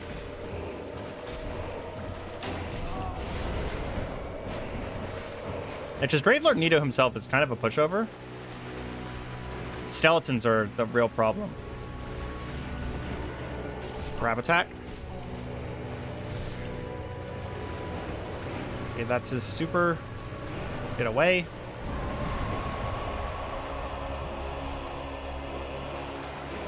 We have a few moments.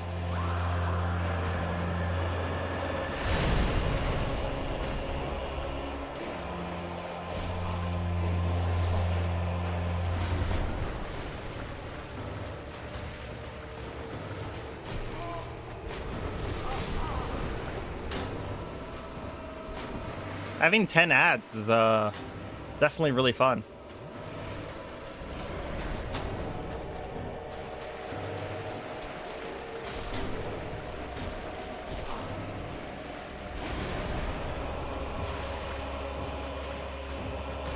His hitbox his cloak having a physical box of blocking me, but not having a hitbox for whenever I attack it, also super fun.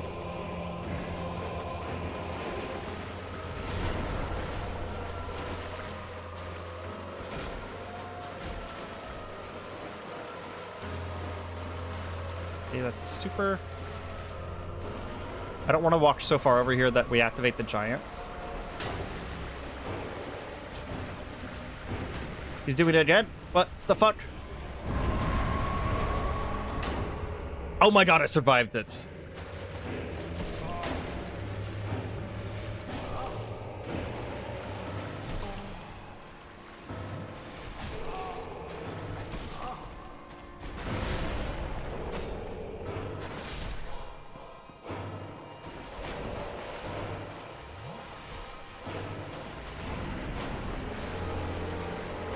Okay. Wasn't too bad.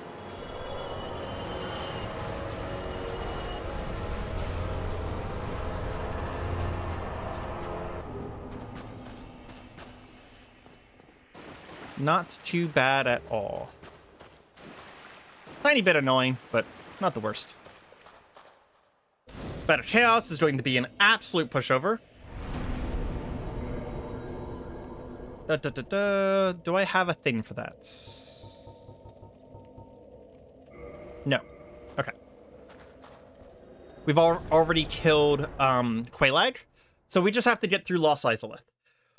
Oh, which is going to be a whole thing. Do I have any... No, I do not have enough large Titanite. So we'll just level up. I mostly need HP at this point. I do plenty of damage. I went to the wrong place. I need to be a Fire Lantern. We're definitely gonna beat this today. We're only an hour and a half into the stream, and we have 2 lords down.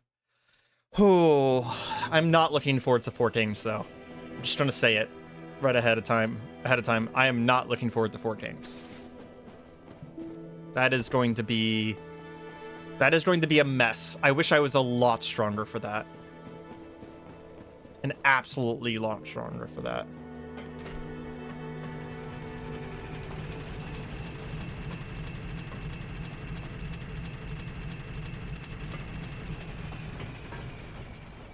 Don't reactivate this elevator just in case I ever come back here.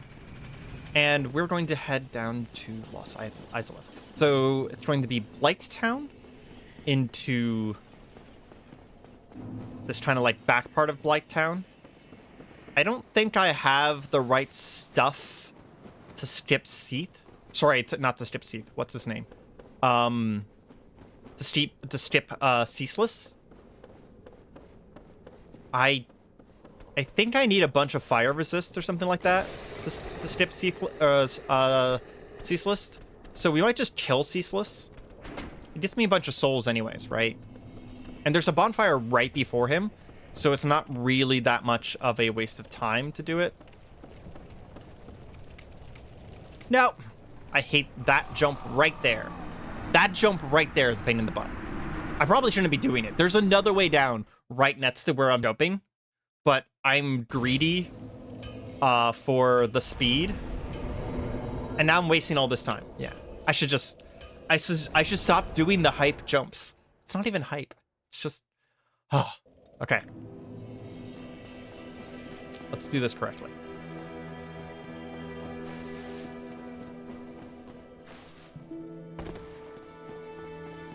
I enjoy skips. I honestly should be a speedrunner. I enjoy skips so much. Just the little tiny time saves. They're so fucking cool to me. If I was to speedrun any game, man, probably Dark Souls 1, to be honest. I would probably do Dark Souls 1 for speedruns. Or Sekiro. I don't know if the Sekiro speedruns are very interesting, though. Because that's one of the problems is that, like, I wouldn't do one of the super fast categories, like any percent. I would need to do, like,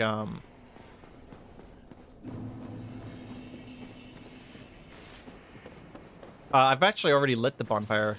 Oh, after Twilight? Yeah. I will be lighting the bonfire after Twilight. The reason I didn't do it earlier is because I didn't want to get out of that whole zone, so I just homeward boned last time.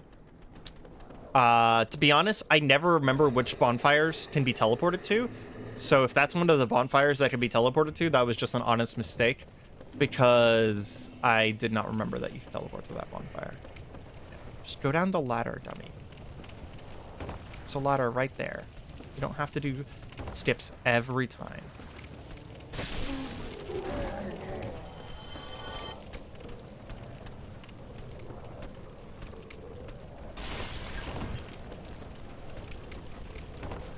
I'm gonna get my shield out because there's a guy that's going to be trying to toxin me. There. We need to go this way.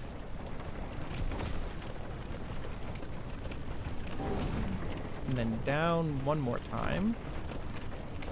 And then here we go. No! Asshole. Fucking Dark Souls 1. And it just being like, oh yeah, that's not actually a place where you can land. So instead of doing the reasonable thing and saying, oh, well, you know, you're close enough, you're literally touching the hitbox. No, we're going to treat it like it's a round object for reasons that are eldritch and arcane and beyond the understanding of man. Why are the edges of hard objects round in Dark Souls? I wish we could see what percentage of deaths are fall damage. So far, like 90%. Seriously, like that's actually your question, chat. Should I do a death counter for the future? We've already died too many times in Dark Souls 1 to start a death counter. It would just be dishonest at this point. But I could do a death counter in the future if people want. Although Dark Souls 2, we're going to play most of the game, so that death counter is going to get really up there. It's going to get up in the hundreds. Easily. I have a new Steam Deck that I just recently got. I haven't had the chance to set it up. So between streams, I could see about setting it up to see if I can make a button. Like a button to press for increasing a death counter. There's probably a mod or something like that. 2 death counters. One for deaths and one for fall damage.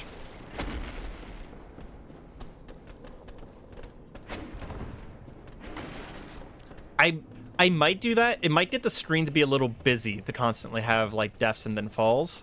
In Dark Souls 1, it'd be really funny because like it is literally toxic. Dark Souls 2 fall damage, in my opinion, is not as bad. There's less places where you need to be doing it, or maybe I just don't know the skips, right? That might be the other thing, is that I don't know where you jump off of things in Dark Souls 2. Because I don't know Dark Souls 2 very well at all. Like I said, I've played it once when it first released.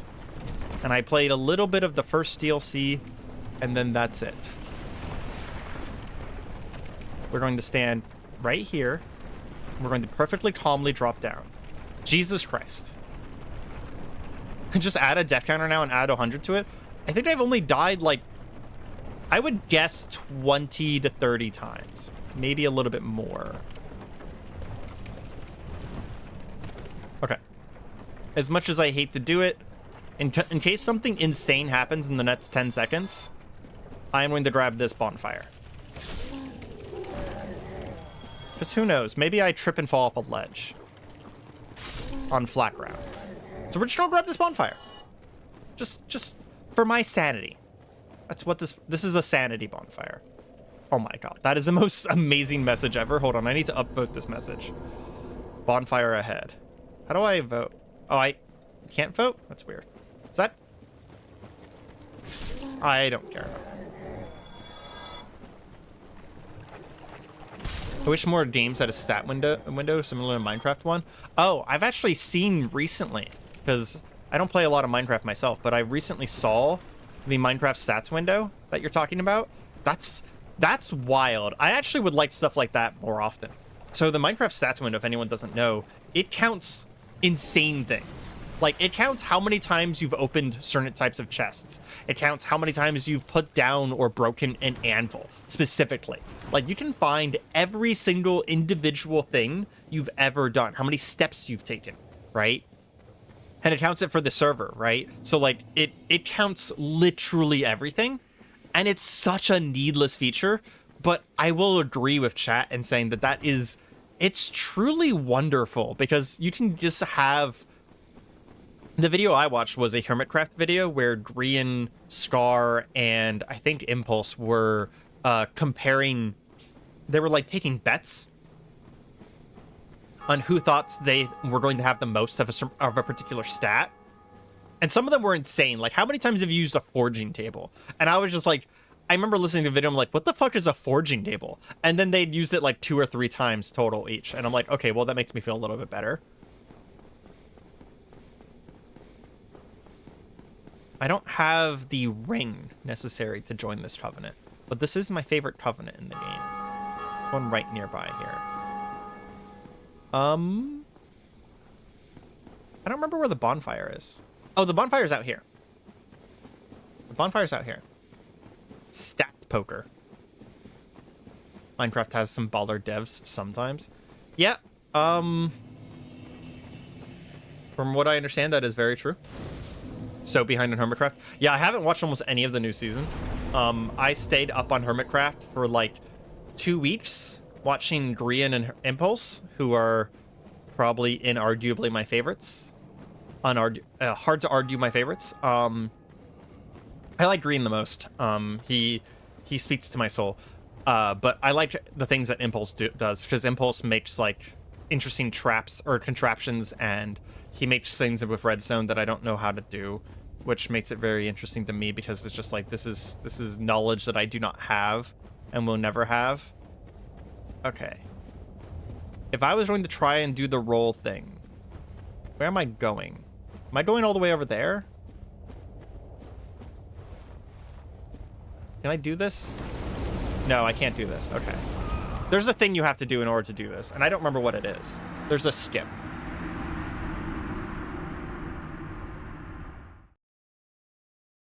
Not every game, Zach, because the thing is that the programmer of the game actually has to program something to track those things.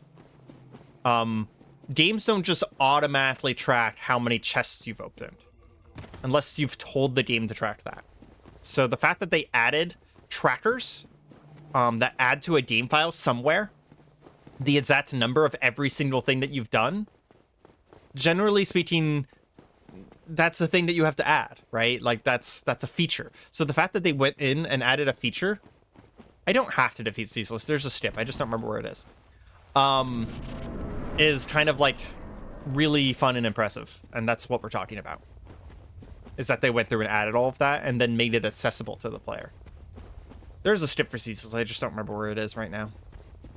And I don't want to look it up, because that just takes too much time. So I honestly should have, between streams, looked up my skips. That would have been cool. Okay.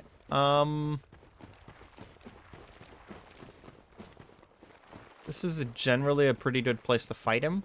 So we're going to grab his sister's clothing and then head over there to the area just to my left.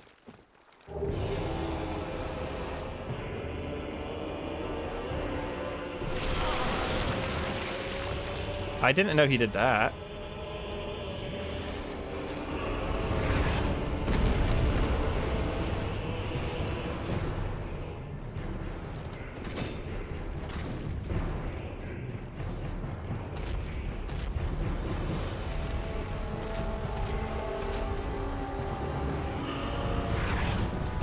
I just recently watched someone else fight Ceaseless. I was watching Rykon stream Dark Souls, and there's times where I'm just like, I really want to give advice. And one of the things that they were doing wrong is that they were standing too far away, so they were getting hit by the fire beam. And I was like, if you stand closer, you don't have to deal with that. But, you know, giving advice to the streamer unbidden, I hate when people do it to me. So doing it to someone else. Oh, that might be dead. Oh, it's not. Thank goodness. Forgot that that's a double hit. So doing it to someone else just seemed rude.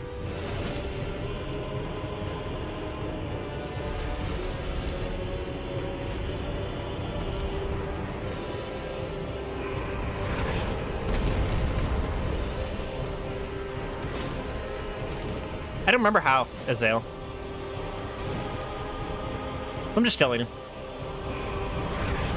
It's been too long, and he's really easy, so... There's, like, almost no need to cheese him because he's just stupidly easy.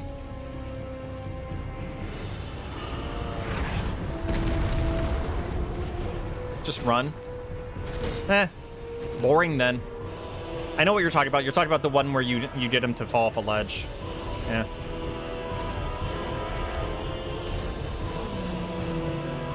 I guess in the sake of a speed run, it would have been nice. But it is boring. Oop, the lava hurts. You know what? We'll heal.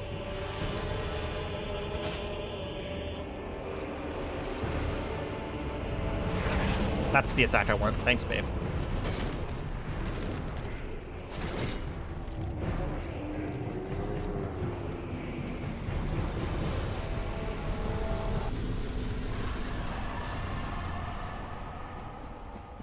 And it's done anyways. I don't care about that cutscene. Nothing happens in that cutscene, in case you care and wanted to watch it. The lava just flows away and it changes into this. But yeah, there's a way to go across the lava. I know that there's an old way back whenever I played the first time where you could just walk across the lava. And then there's a new way that people do it that I've seen in speedruns, like all boss speedruns. But I don't remember how you do. To be honest, I'm curious enough that I might look that up after stream and see what the actual thing there is. Because there is a way to completely skip Ceaseless and just never fight him at all. Because the Ceaseless cheese, where you get him to walk off the ledge, that still takes a lot of time. Okay, so this is going to be the first true challenge of my memory in Dark Souls. I keep saying this, but like this one's going to be a really big challenge of my memory because I was trying to think about what I've seen Lemon do it. Yeah. I was trying to think about what I remember about this area, and I think the answer is nothing. I remember almost nothing about this area. I do remember that I have to fight the centipede demon. And I think I have to fight a fire sage at some point as well.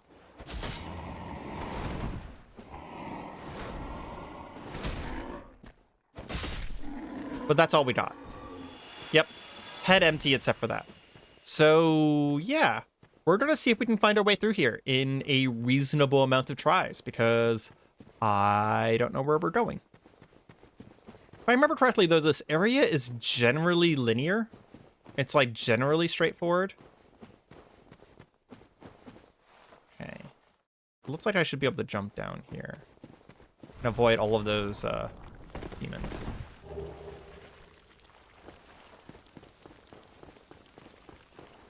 I feel like... Yeah. I'll say it. I feel like I need to kill this thing.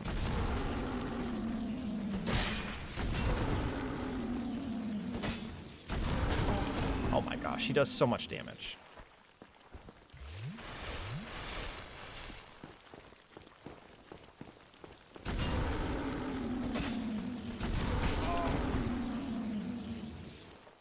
Fun and interesting enemy. Did I actually just bleed him?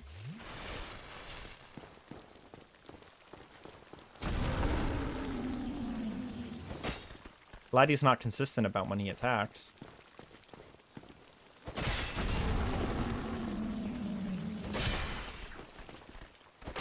There we go.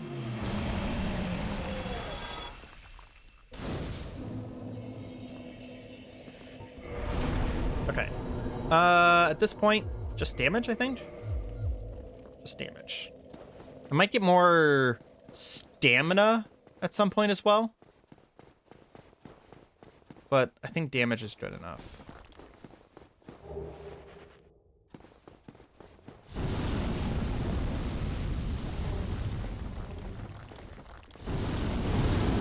This archway kind of thing here always gave me vibes of the fire demon god from Demon Souls.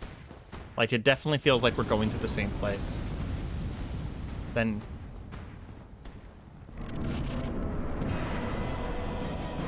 Oh, here's Fire Demon's Age. Okay.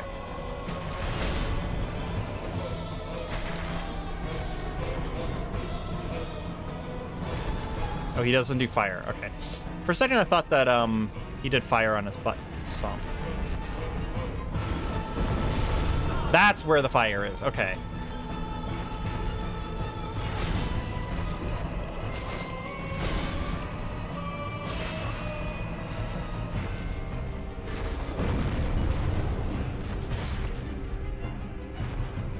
And he does fire here too, right? Yeah. Because he's basically like an Erd Tree Guardian.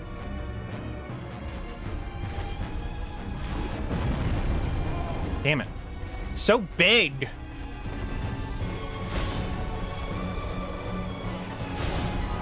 What? You did not hit me, bro.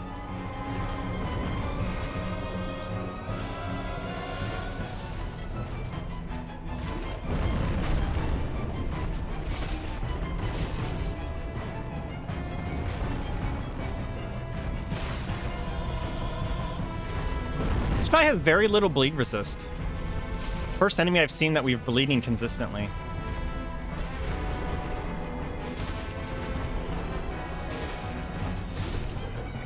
Okay, cool.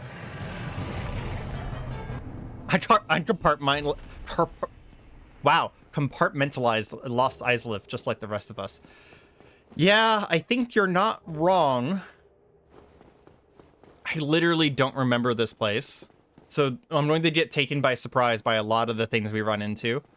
I know I'll have found the right place if I find a giant... I think there's like a giant lake of fire somewhere here, right?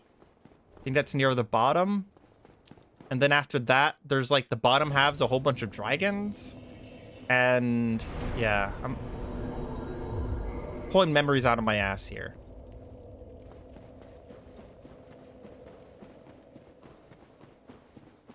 Completely pulling memory out of my ass here.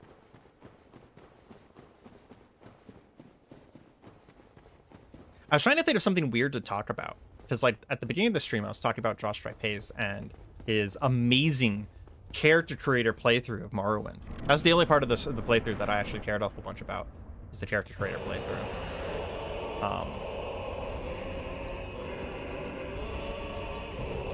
And that is silly and weird, for sure.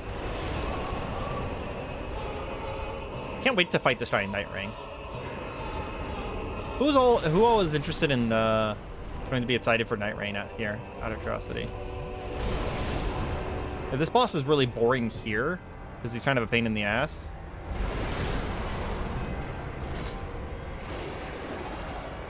Jump.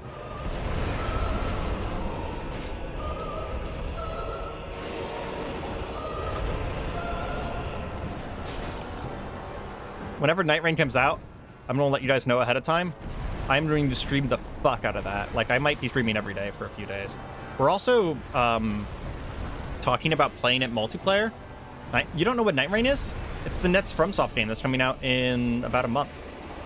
It is a Elden Ring roguelike. I'm really excited about it.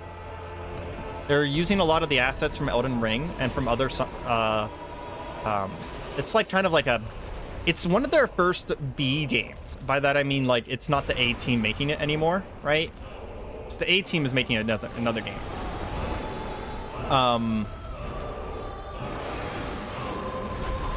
But oh, he dropped me with the grab attack. I literally couldn't even see it.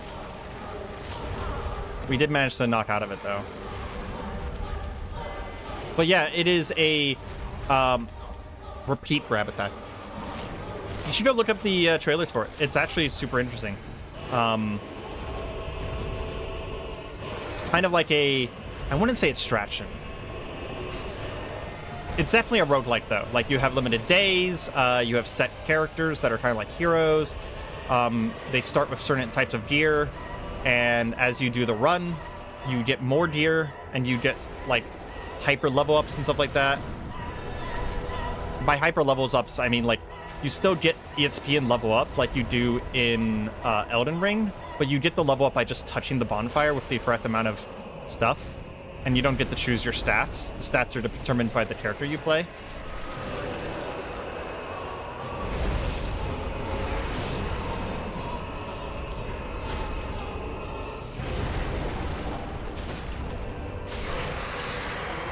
And it looks really interesting. And the reason I mentioned Centipede Demon is because Centipede Demon has already been shown, and I think it was in the beta test as it being one of the new bosses.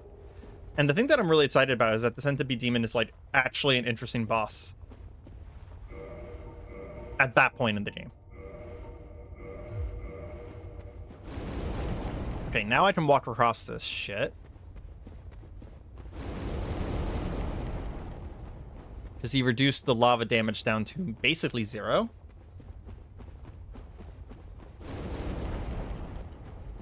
I don't remember where I'm going. Oh, it's over there.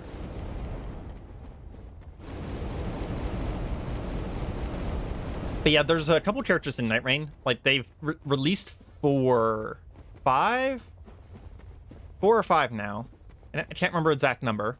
Of the characters. So there's like and each character has a unique ability as well. So on top of the fact that you have access to all 300 some weapons and catalysts in all of Elden Ring, because like that's what they have access to because it's Elden Ring, right? You also have unique abilities for each character. So like one of my favorite ones that I'm going to be enjoying the crap out of is there is this witch character, right? And the witch character has this ability where they can lock onto an enemy that has recently been damaged by any kind of elemental damage. And this is a 3-player game, so it's co-op focused, right? As well. So if your allies have done elemental damage to him, you can do this as well. And you can even lock onto your allies with this ability as well if they've taken elemental damage. And you can pull the elemental damage off of them. And you get 3 pips. There we go. That's the word. You get 3 pips of elemental damage that you can absorb. And when you get 3, you cast a spell. And the spell is actually dependent on what you did. So if you get fire, fire, water, or whatever, I don't know what the elements are. But if you get fire, fire, water, it is different than if you got ice, ice, ice, or fire, fire, fire, right? And there's actually like, I think they said that there's like several dozen spells or something like that that are unique to Duchess because of that mechanic. And honestly, I'm so excited to specifically play just her. Is that a mimic? That is not a mimic. Oh, a bunch of souls. I'm trying to remember where I go. I want to aggro as least number of these dragon legs as possible. I'm trying to remember where I go from here. Give me a second to look around. Because these guys are aggro if you get too close to them. And they're kind of a pain in the ass to deal with, so I don't want to aggro. Aha! There it is. This is what I was looking for. Yeah, somehow they breathe fire, I think. No, they just smash around. The other guy was breathing fire. Bloodborne girl? Yeah, I forgot what the Bloodborne girl's name is. Actually, I think that might be Duchess, right? Duchess is the Bloodborne girl. There's like Scholar or something, which is the mage that I was talking about. This is not the correct way to go. Where am I going? Where am I going? Is it that one? Over there? It might be that one over there. Guess we go back down. 'Cause I don't trust falling damage in this game. We'll go down to here.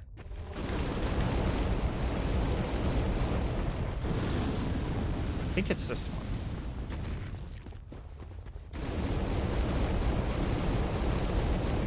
Witch. Okay, yeah. The witch is the one I'm the most interested in. Weirdly enough, so there's a tank character that is like a birdman that has wings. And despite him being the tank character, I'm also very excited about him because he has this ability to leap into the air and then come down afterwards with like a flying strike. And it's pretty cool. Yeah. The Echo is not as interesting to me as you would think, Azale, because I watched Ouroboros play with some friends for like hours, so I've seen like 6 hours of the beta gameplay. And the thing about the Echo is that it's just a button you press. You press a button and people take damage. There's not really a cool interaction to it. Now, her stealth, because she gives stealth to the entire party, her stealth's pretty interesting. Because there's like some interactiveness to that, right? We're gonna have to come back through here if I mess up, which is very easy to do on this try, so I'm just gonna kill that guy right there. Yeah, the stealth is super interesting. Because that actually gives everyone a moment to like actually play stealthily for a moment. And like, I think it actually reduces aggro of bosses to nothing as well. But yeah, the Echo is just a button you press. It only does the last hit. So so what we're talking about, if for anyone who doesn't know, is one of the Duchess's abilities is they have everyone has like a pseudo ultimate, right? Oh no, it's not even her ultimate, it's just her normal ability that she charges up. The Duchess's ability is that she can repeat the last damage that someone took, or that an enemy took, right? And unfortunately what that means is that it's only the last damage. So if there's some really cool situations where you can do that. Oh, fuck. I don't remember the order here. The ground's gonna fall apart in a specific order. And it ends up not being that interesting because you just press a button, right? There's no player choice strategy or interaction point there. You just press a button and it happens.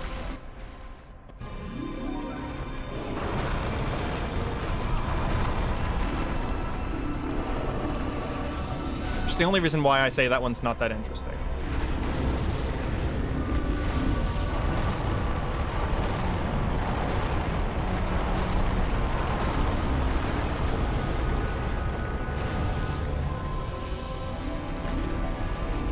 Meanwhile, some of the other abilities are like the winged guy gets to fly up into the air, and then you can actually see like everywhere you could potentially land before you get a chance to land. So you can do some pretty cool shit with that. The witch obviously has the ability I was just talking about with the whole interactable spells. Best boss in the game, yeah. Most rush boss in the game. It was supposed to be like a puzzle boss at one point, I think, this boss. It didn't really end up being that either.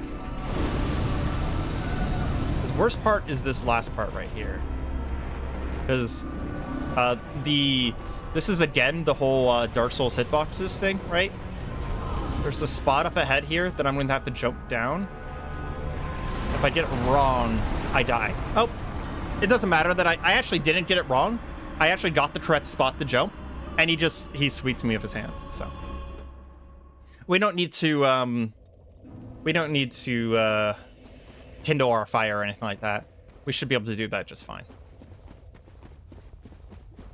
I don't have the path memorized or anything like that, but it's just such a fucking pushover. I honestly probably could have done this first.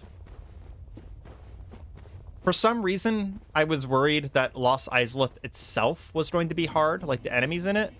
But if you run through it like this, you don't have to fight 90% of the enemies. So, yeah, I probably could have done this first.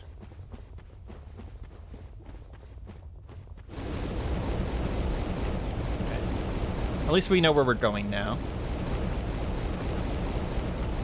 If you don't know about Night Rain, though, go look it up, because once Night Rain comes out, I am going to be streaming it a lot. I am very, very, very excited about that game. And I'm hoping that, you know what? We're just trying to make a break for it. I think this might be a bad idea. This is a bad idea. Cool. I was hoping that I could get past them faster than they could attack. Nope. Yep, that's a bad idea. Okay, cool. Gameplay trailer for Duchess says last few seconds. Maybe it's just because in practice, like whenever I was watching MJ Leo, or not MJ Leo, wow, that's a shout. Fucking MJ Leo is a professional Smash Brothers player.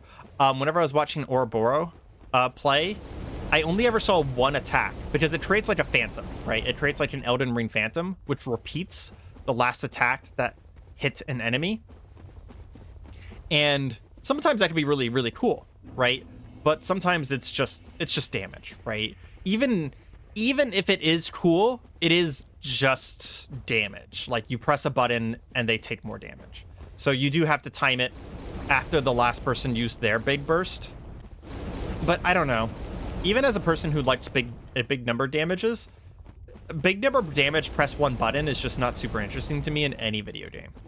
Like the Musou attacks in Dynasty Warriors, or, you know, super attacks in any video game ever. Because it's just press one button and do a bunch of damage. You don't have to aim it. You don't have to do anything. It's just, you just press a button. I don't know why, but like, that's not appealing to me. I understand why it could be appealing to a lot of people, because it's easy. Like some people like it for that reason, I'm imagining. And it's vaguely cool as well, because it creates, it does create a phantom of whatever damage did that, whatever creature did that damage, I should say, and then uses that phantom to attack the enemy, which is very cool. Don't get me wrong. I watched at least one time where someone summoned like the Phantom of a Dragon and hit a boss a second time because of some combination of abilities, and I thought that was really cool. But it's just press a button to do damage. The other characters are just way more interesting. Oh, there is actually a new character that just got teased, because there's going to be like 6 or 7. I don't remember exactly how many, but they just talked about Viking, I think it was. There's a bonfire I keep running past. Where is it? Oh, is it in that thing back there? Oh, I don't care. I know where it is. It's in the building that I was running past, right? If I die again, I'll get it, but... I mean, my first try, without remembering anything of the paths, my first try, I almost beat it. So, because it's just such a pushover. I'm more worried about taking damage on the way to the boss than the boss itself. In fact, I'm actually significantly worried about taking damage on the way to the boss. The boss itself is just nothing. Yeah, Lost Izalith was an unfortunate area. If you don't know the story about Dark Souls 1, I'm not talking about the lore, but like the story behind the creation of it. They ran out of money and funding and development time while they were doing Lost Izalith. So unfortunately, this area just kind of didn't get finished, is what kind of happened there. The second time you fight this guy, it's actually a little bit... Oh, I forgot. The shit stays broken, so we're just going to be done here.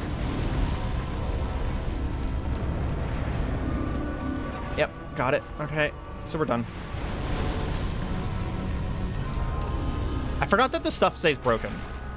So this isn't even a boss fight. Literally isn't even a boss fight.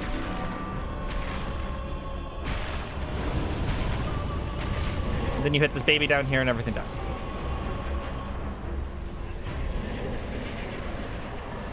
Interactive boss fight. Yeah. So much fun. Okay, let's leave. Okay. Now for the fun one. This one's actually pretty hard. Azael, or anyone else in chat, do you know an easy place? By easy, I mean easy. An easy place I can go to get cursed. Like permacursed. It'd be really convenient if I could do that, because transient curse is kind of annoying. I guess I could come by some transient curses, but a permanent curse would only reduce my HP by, I think it's like 25, 50% or something like that. And it would let me get through this entire area in one go. Great Hollow. Oh, shit, I don't have access to this lady. I forgot how to get access to this lady. Trillion Kings, yeah. You get access to this lady from farther in Undeadburg, right? So I don't even have access to, you know what we're going to do?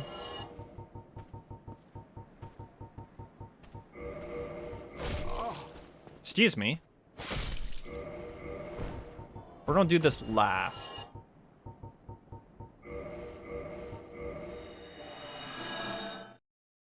Lower Undead Bird by Depths Entrance. Okay, so I can skip again. Okay, thank you. And we are going to go to Undead Parish. And we're going to go get the key we need first. Because I actually almost forgot about this. That would have been very embarrassing if I had done this in the wrong order. Go ahead and just use some of this stuff. I think that's enough souls. Just outright. And we're going to go beat up a dog, unfortunately. It won't time. Purchase item. Precipitorius. Come get yourself. It would be nice to get my scythe to max level before this. I don't know if I want to bother though.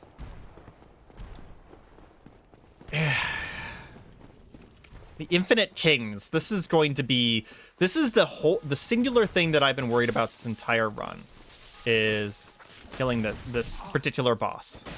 I am more worried about this boss than the final boss, by a pretty large margin. The final boss is not that bad. This boss is simply a DPS check. This is a, did you complete enough of the game? Did you get good enough?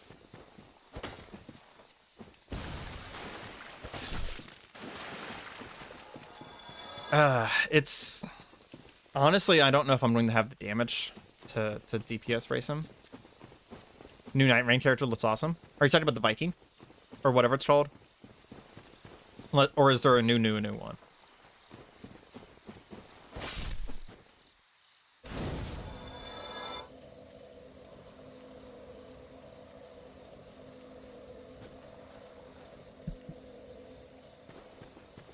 I saw the video on my feed earlier, but I haven't actually gone and watched it yet. So I'm kind of excited to check it out.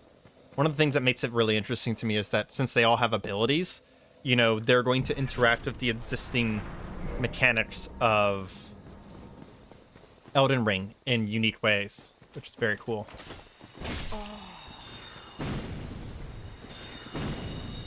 You know what? I don't really need to fight these guys. They respawn anyways.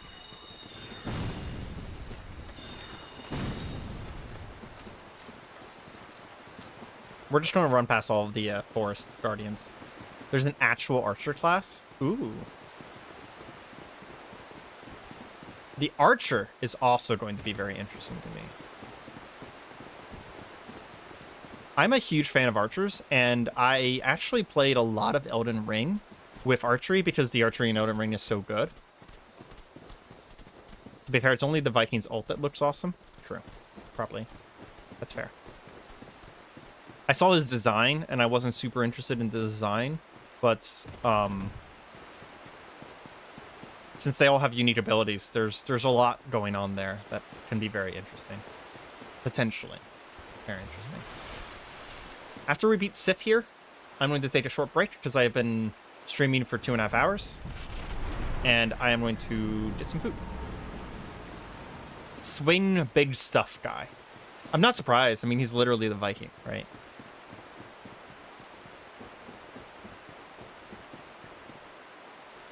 Doggy.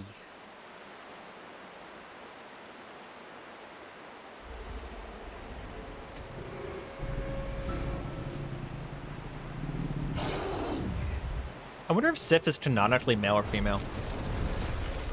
Is it a dog girl or is it a dog boy? I don't remember.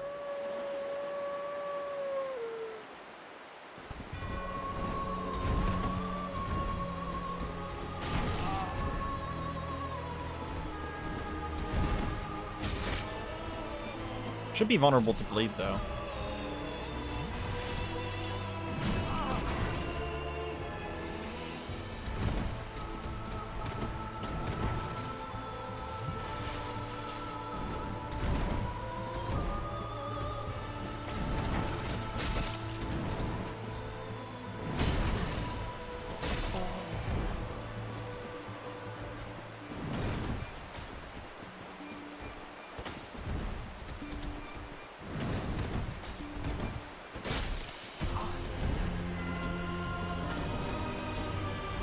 For any of you monster fans out there, he does the thing that Pickle does, where whenever he moves, he does tiny little hits that kind of knock you around.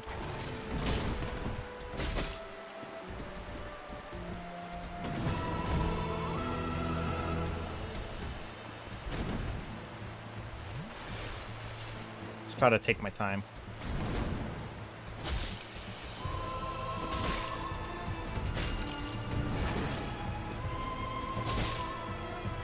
Sure I don't run out of stamina.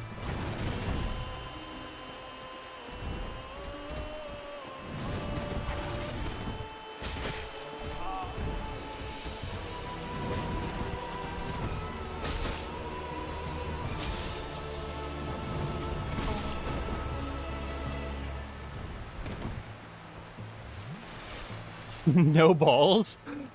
I did. And then they try and guilt trip you by whenever you're about to kill him, he just gets slower and limps. But guilt trips don't work on me. I think it's a girl. The cutscene for if you beat Manus. Oh yeah, if you beat Manus with Sif first, yeah, it like recognizes you, which makes the entire fight just like really fucking sad. The fact that you said that that's great, Azael, is sadistic.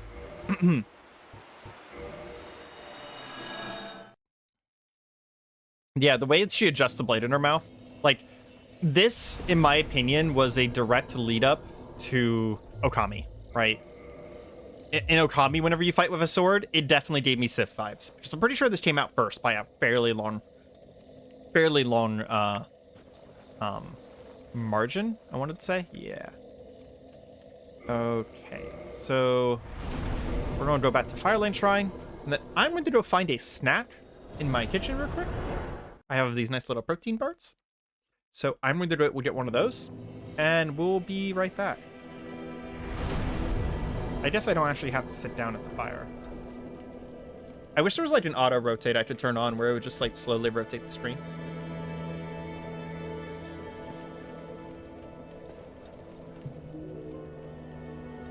You guys can watch the bird.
Okay, then.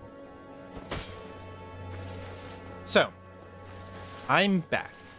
We need,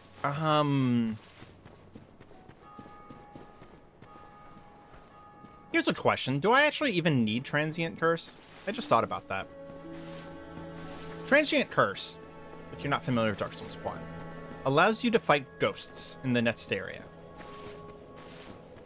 I don't know if we actually need it, because I think most of the ghosts that we need to fight, we could theoretically run past. E?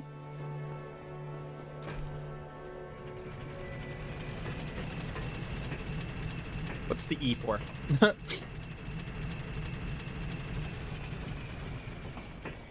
I might be missing something here. Good luck, Lamau. Yeah. I mean, the ghosts are pretty terrifying. I'm gonna have to say that, yeah, that's...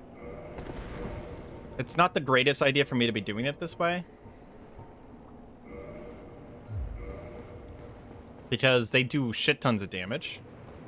And I don't know where I'm going. But... it is plausible to do.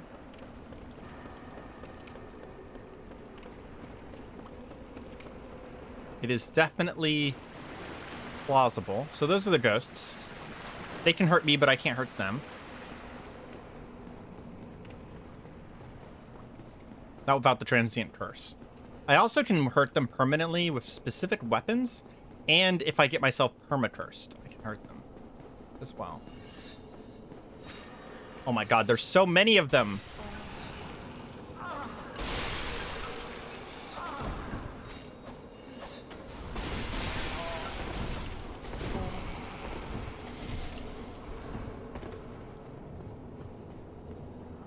Nope, wrong item.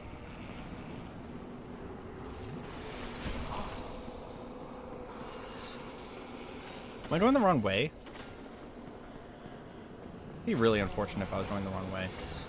Oh, jeez. There's my first fog gate. That's not my boss by any means, but at least got some progress. I think there's a bonfire down there.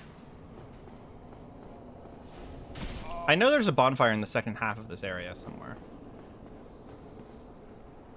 Is it down there?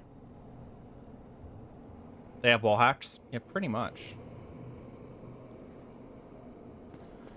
Am I remembering correctly that the bonfire is down here somewhere? I remember this ladder. Oh, there's no bonfire between here and the Kings. That's right. This area sucks. That's right. There's just items down there.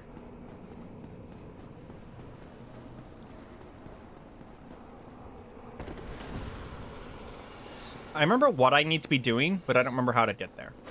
So, we're gonna see how many chances it takes. There's no reason to even be blocking. Blocking does not matter.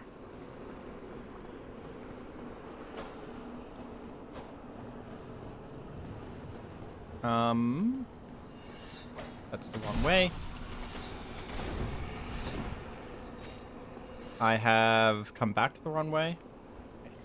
So there's a roof I need to get to. Let me see if I can spot it. Maybe that'll help me out a little bit here.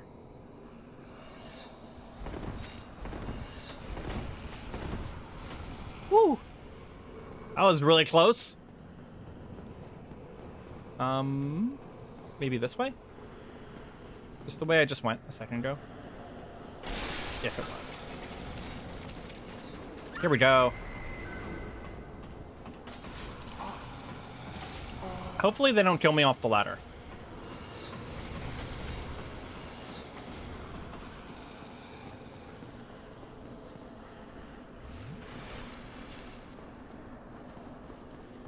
Can I talk to you?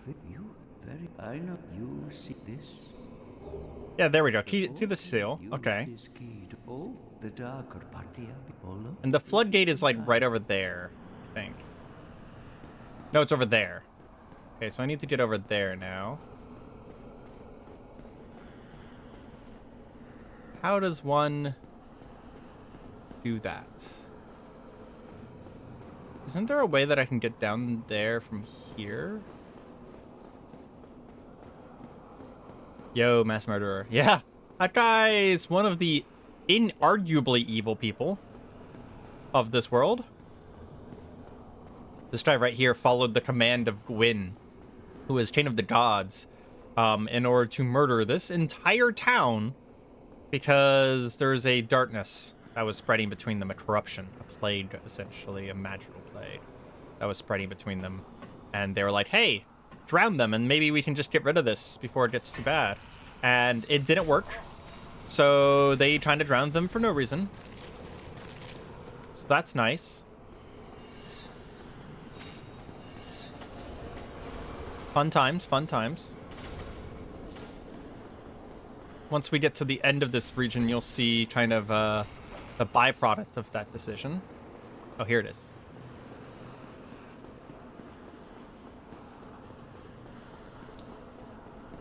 I can agree with nuance, sure. But he's still evil.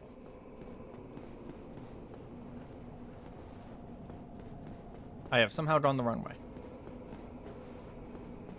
I don't see any corrupt citizens in the city anymore.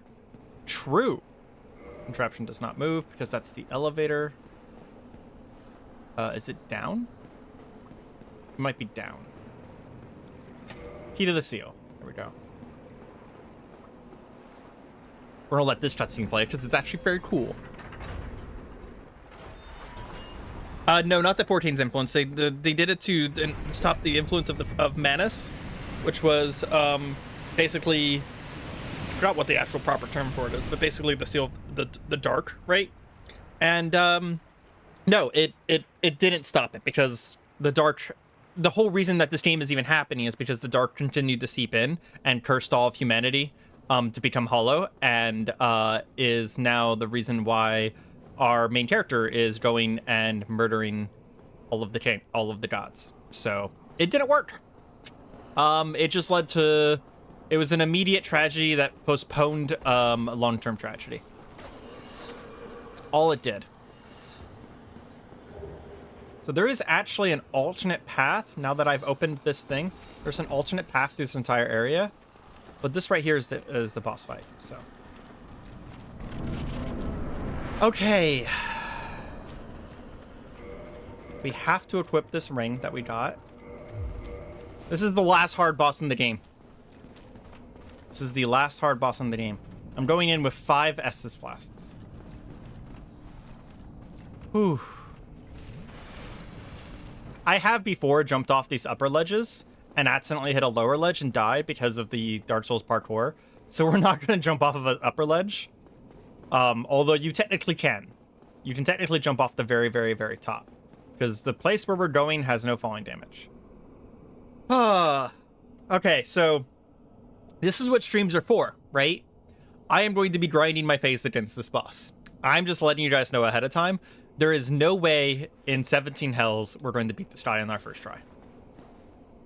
This is easily the hardest boss in this game.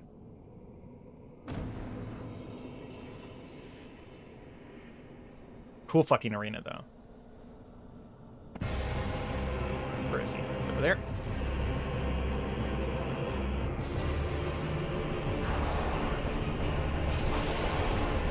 Oh my god, look at that damage. It's so low. We're fucked. I got grabbed. We are so fucked.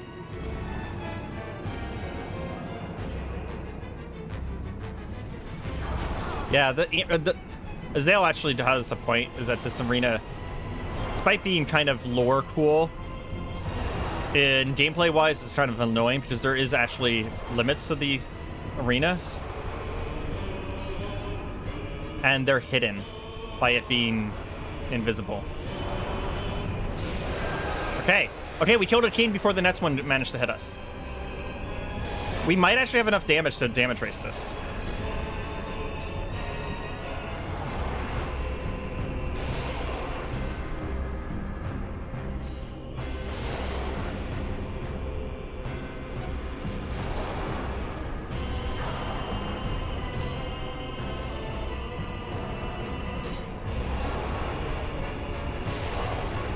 Can't believe I missed him.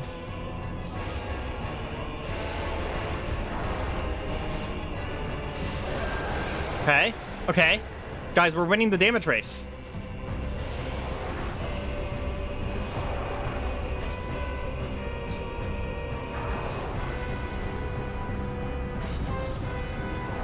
I don't remember what that does.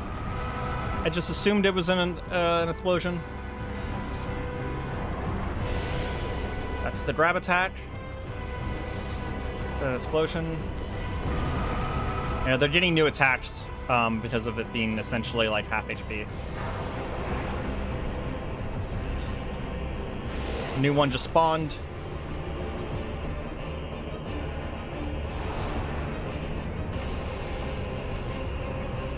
Okay, because of all the explosions, he has changed the rules of the damage race.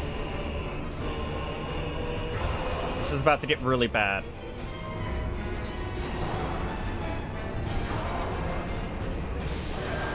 Ho ho ho ho. Okay, where's the last one?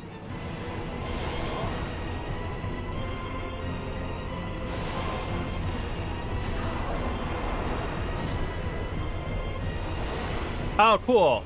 Fun. Second one spawned right away.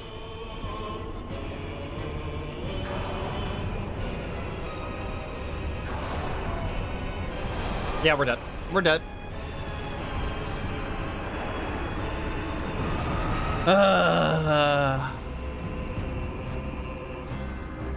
I meant cool in a lore way, I'll say. Exception for shit.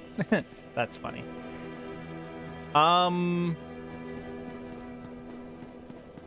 Is the Valley of Drake's path faster? Now that we've opened the gate? Does anyone know?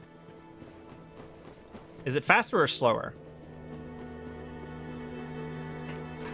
It did go reasonably well for a first try, but now we're gonna fall into the Dark Souls thing, where now that we first tried it and done really well, our second try onwards is going to be harder now. Okay. I don't know if it's faster, but it is interesting. So we'll take the Valley of Cain's path once, or Valley of Drake's path once, and see if this is faster. There's also a bonfire over here, but I won't be able to get to the bonfire, I don't think, because the bonfire is going to be on a cliff up above me. I also have to get past this motherfucker. So this right here, unless I kill him, might be a whole reason why it's not faster. Yeah. This guy has really annoying breath attacks.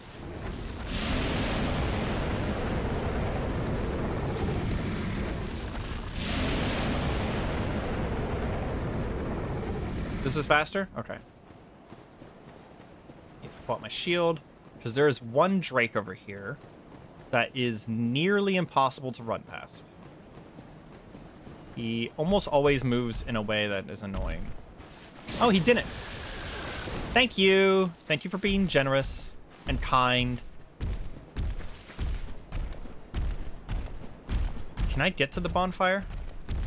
Am I allowed to get to this bonfire? Because there's a bonfire, like, right up here. Because if I can get this bonfire, then,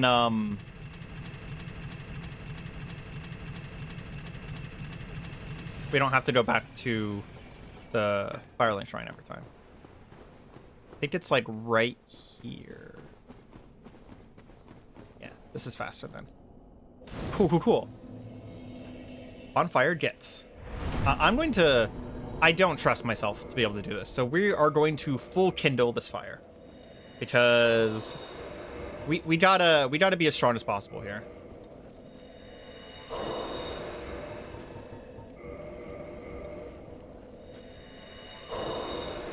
And then we're going to use all of our souls. So we're never going to use them for the boss items that they make.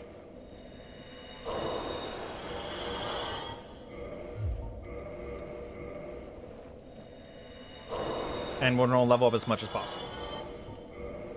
Because we were so close to be able to win that damage race. He did stall at the end, the boss did, which kind of made us lose the damage race.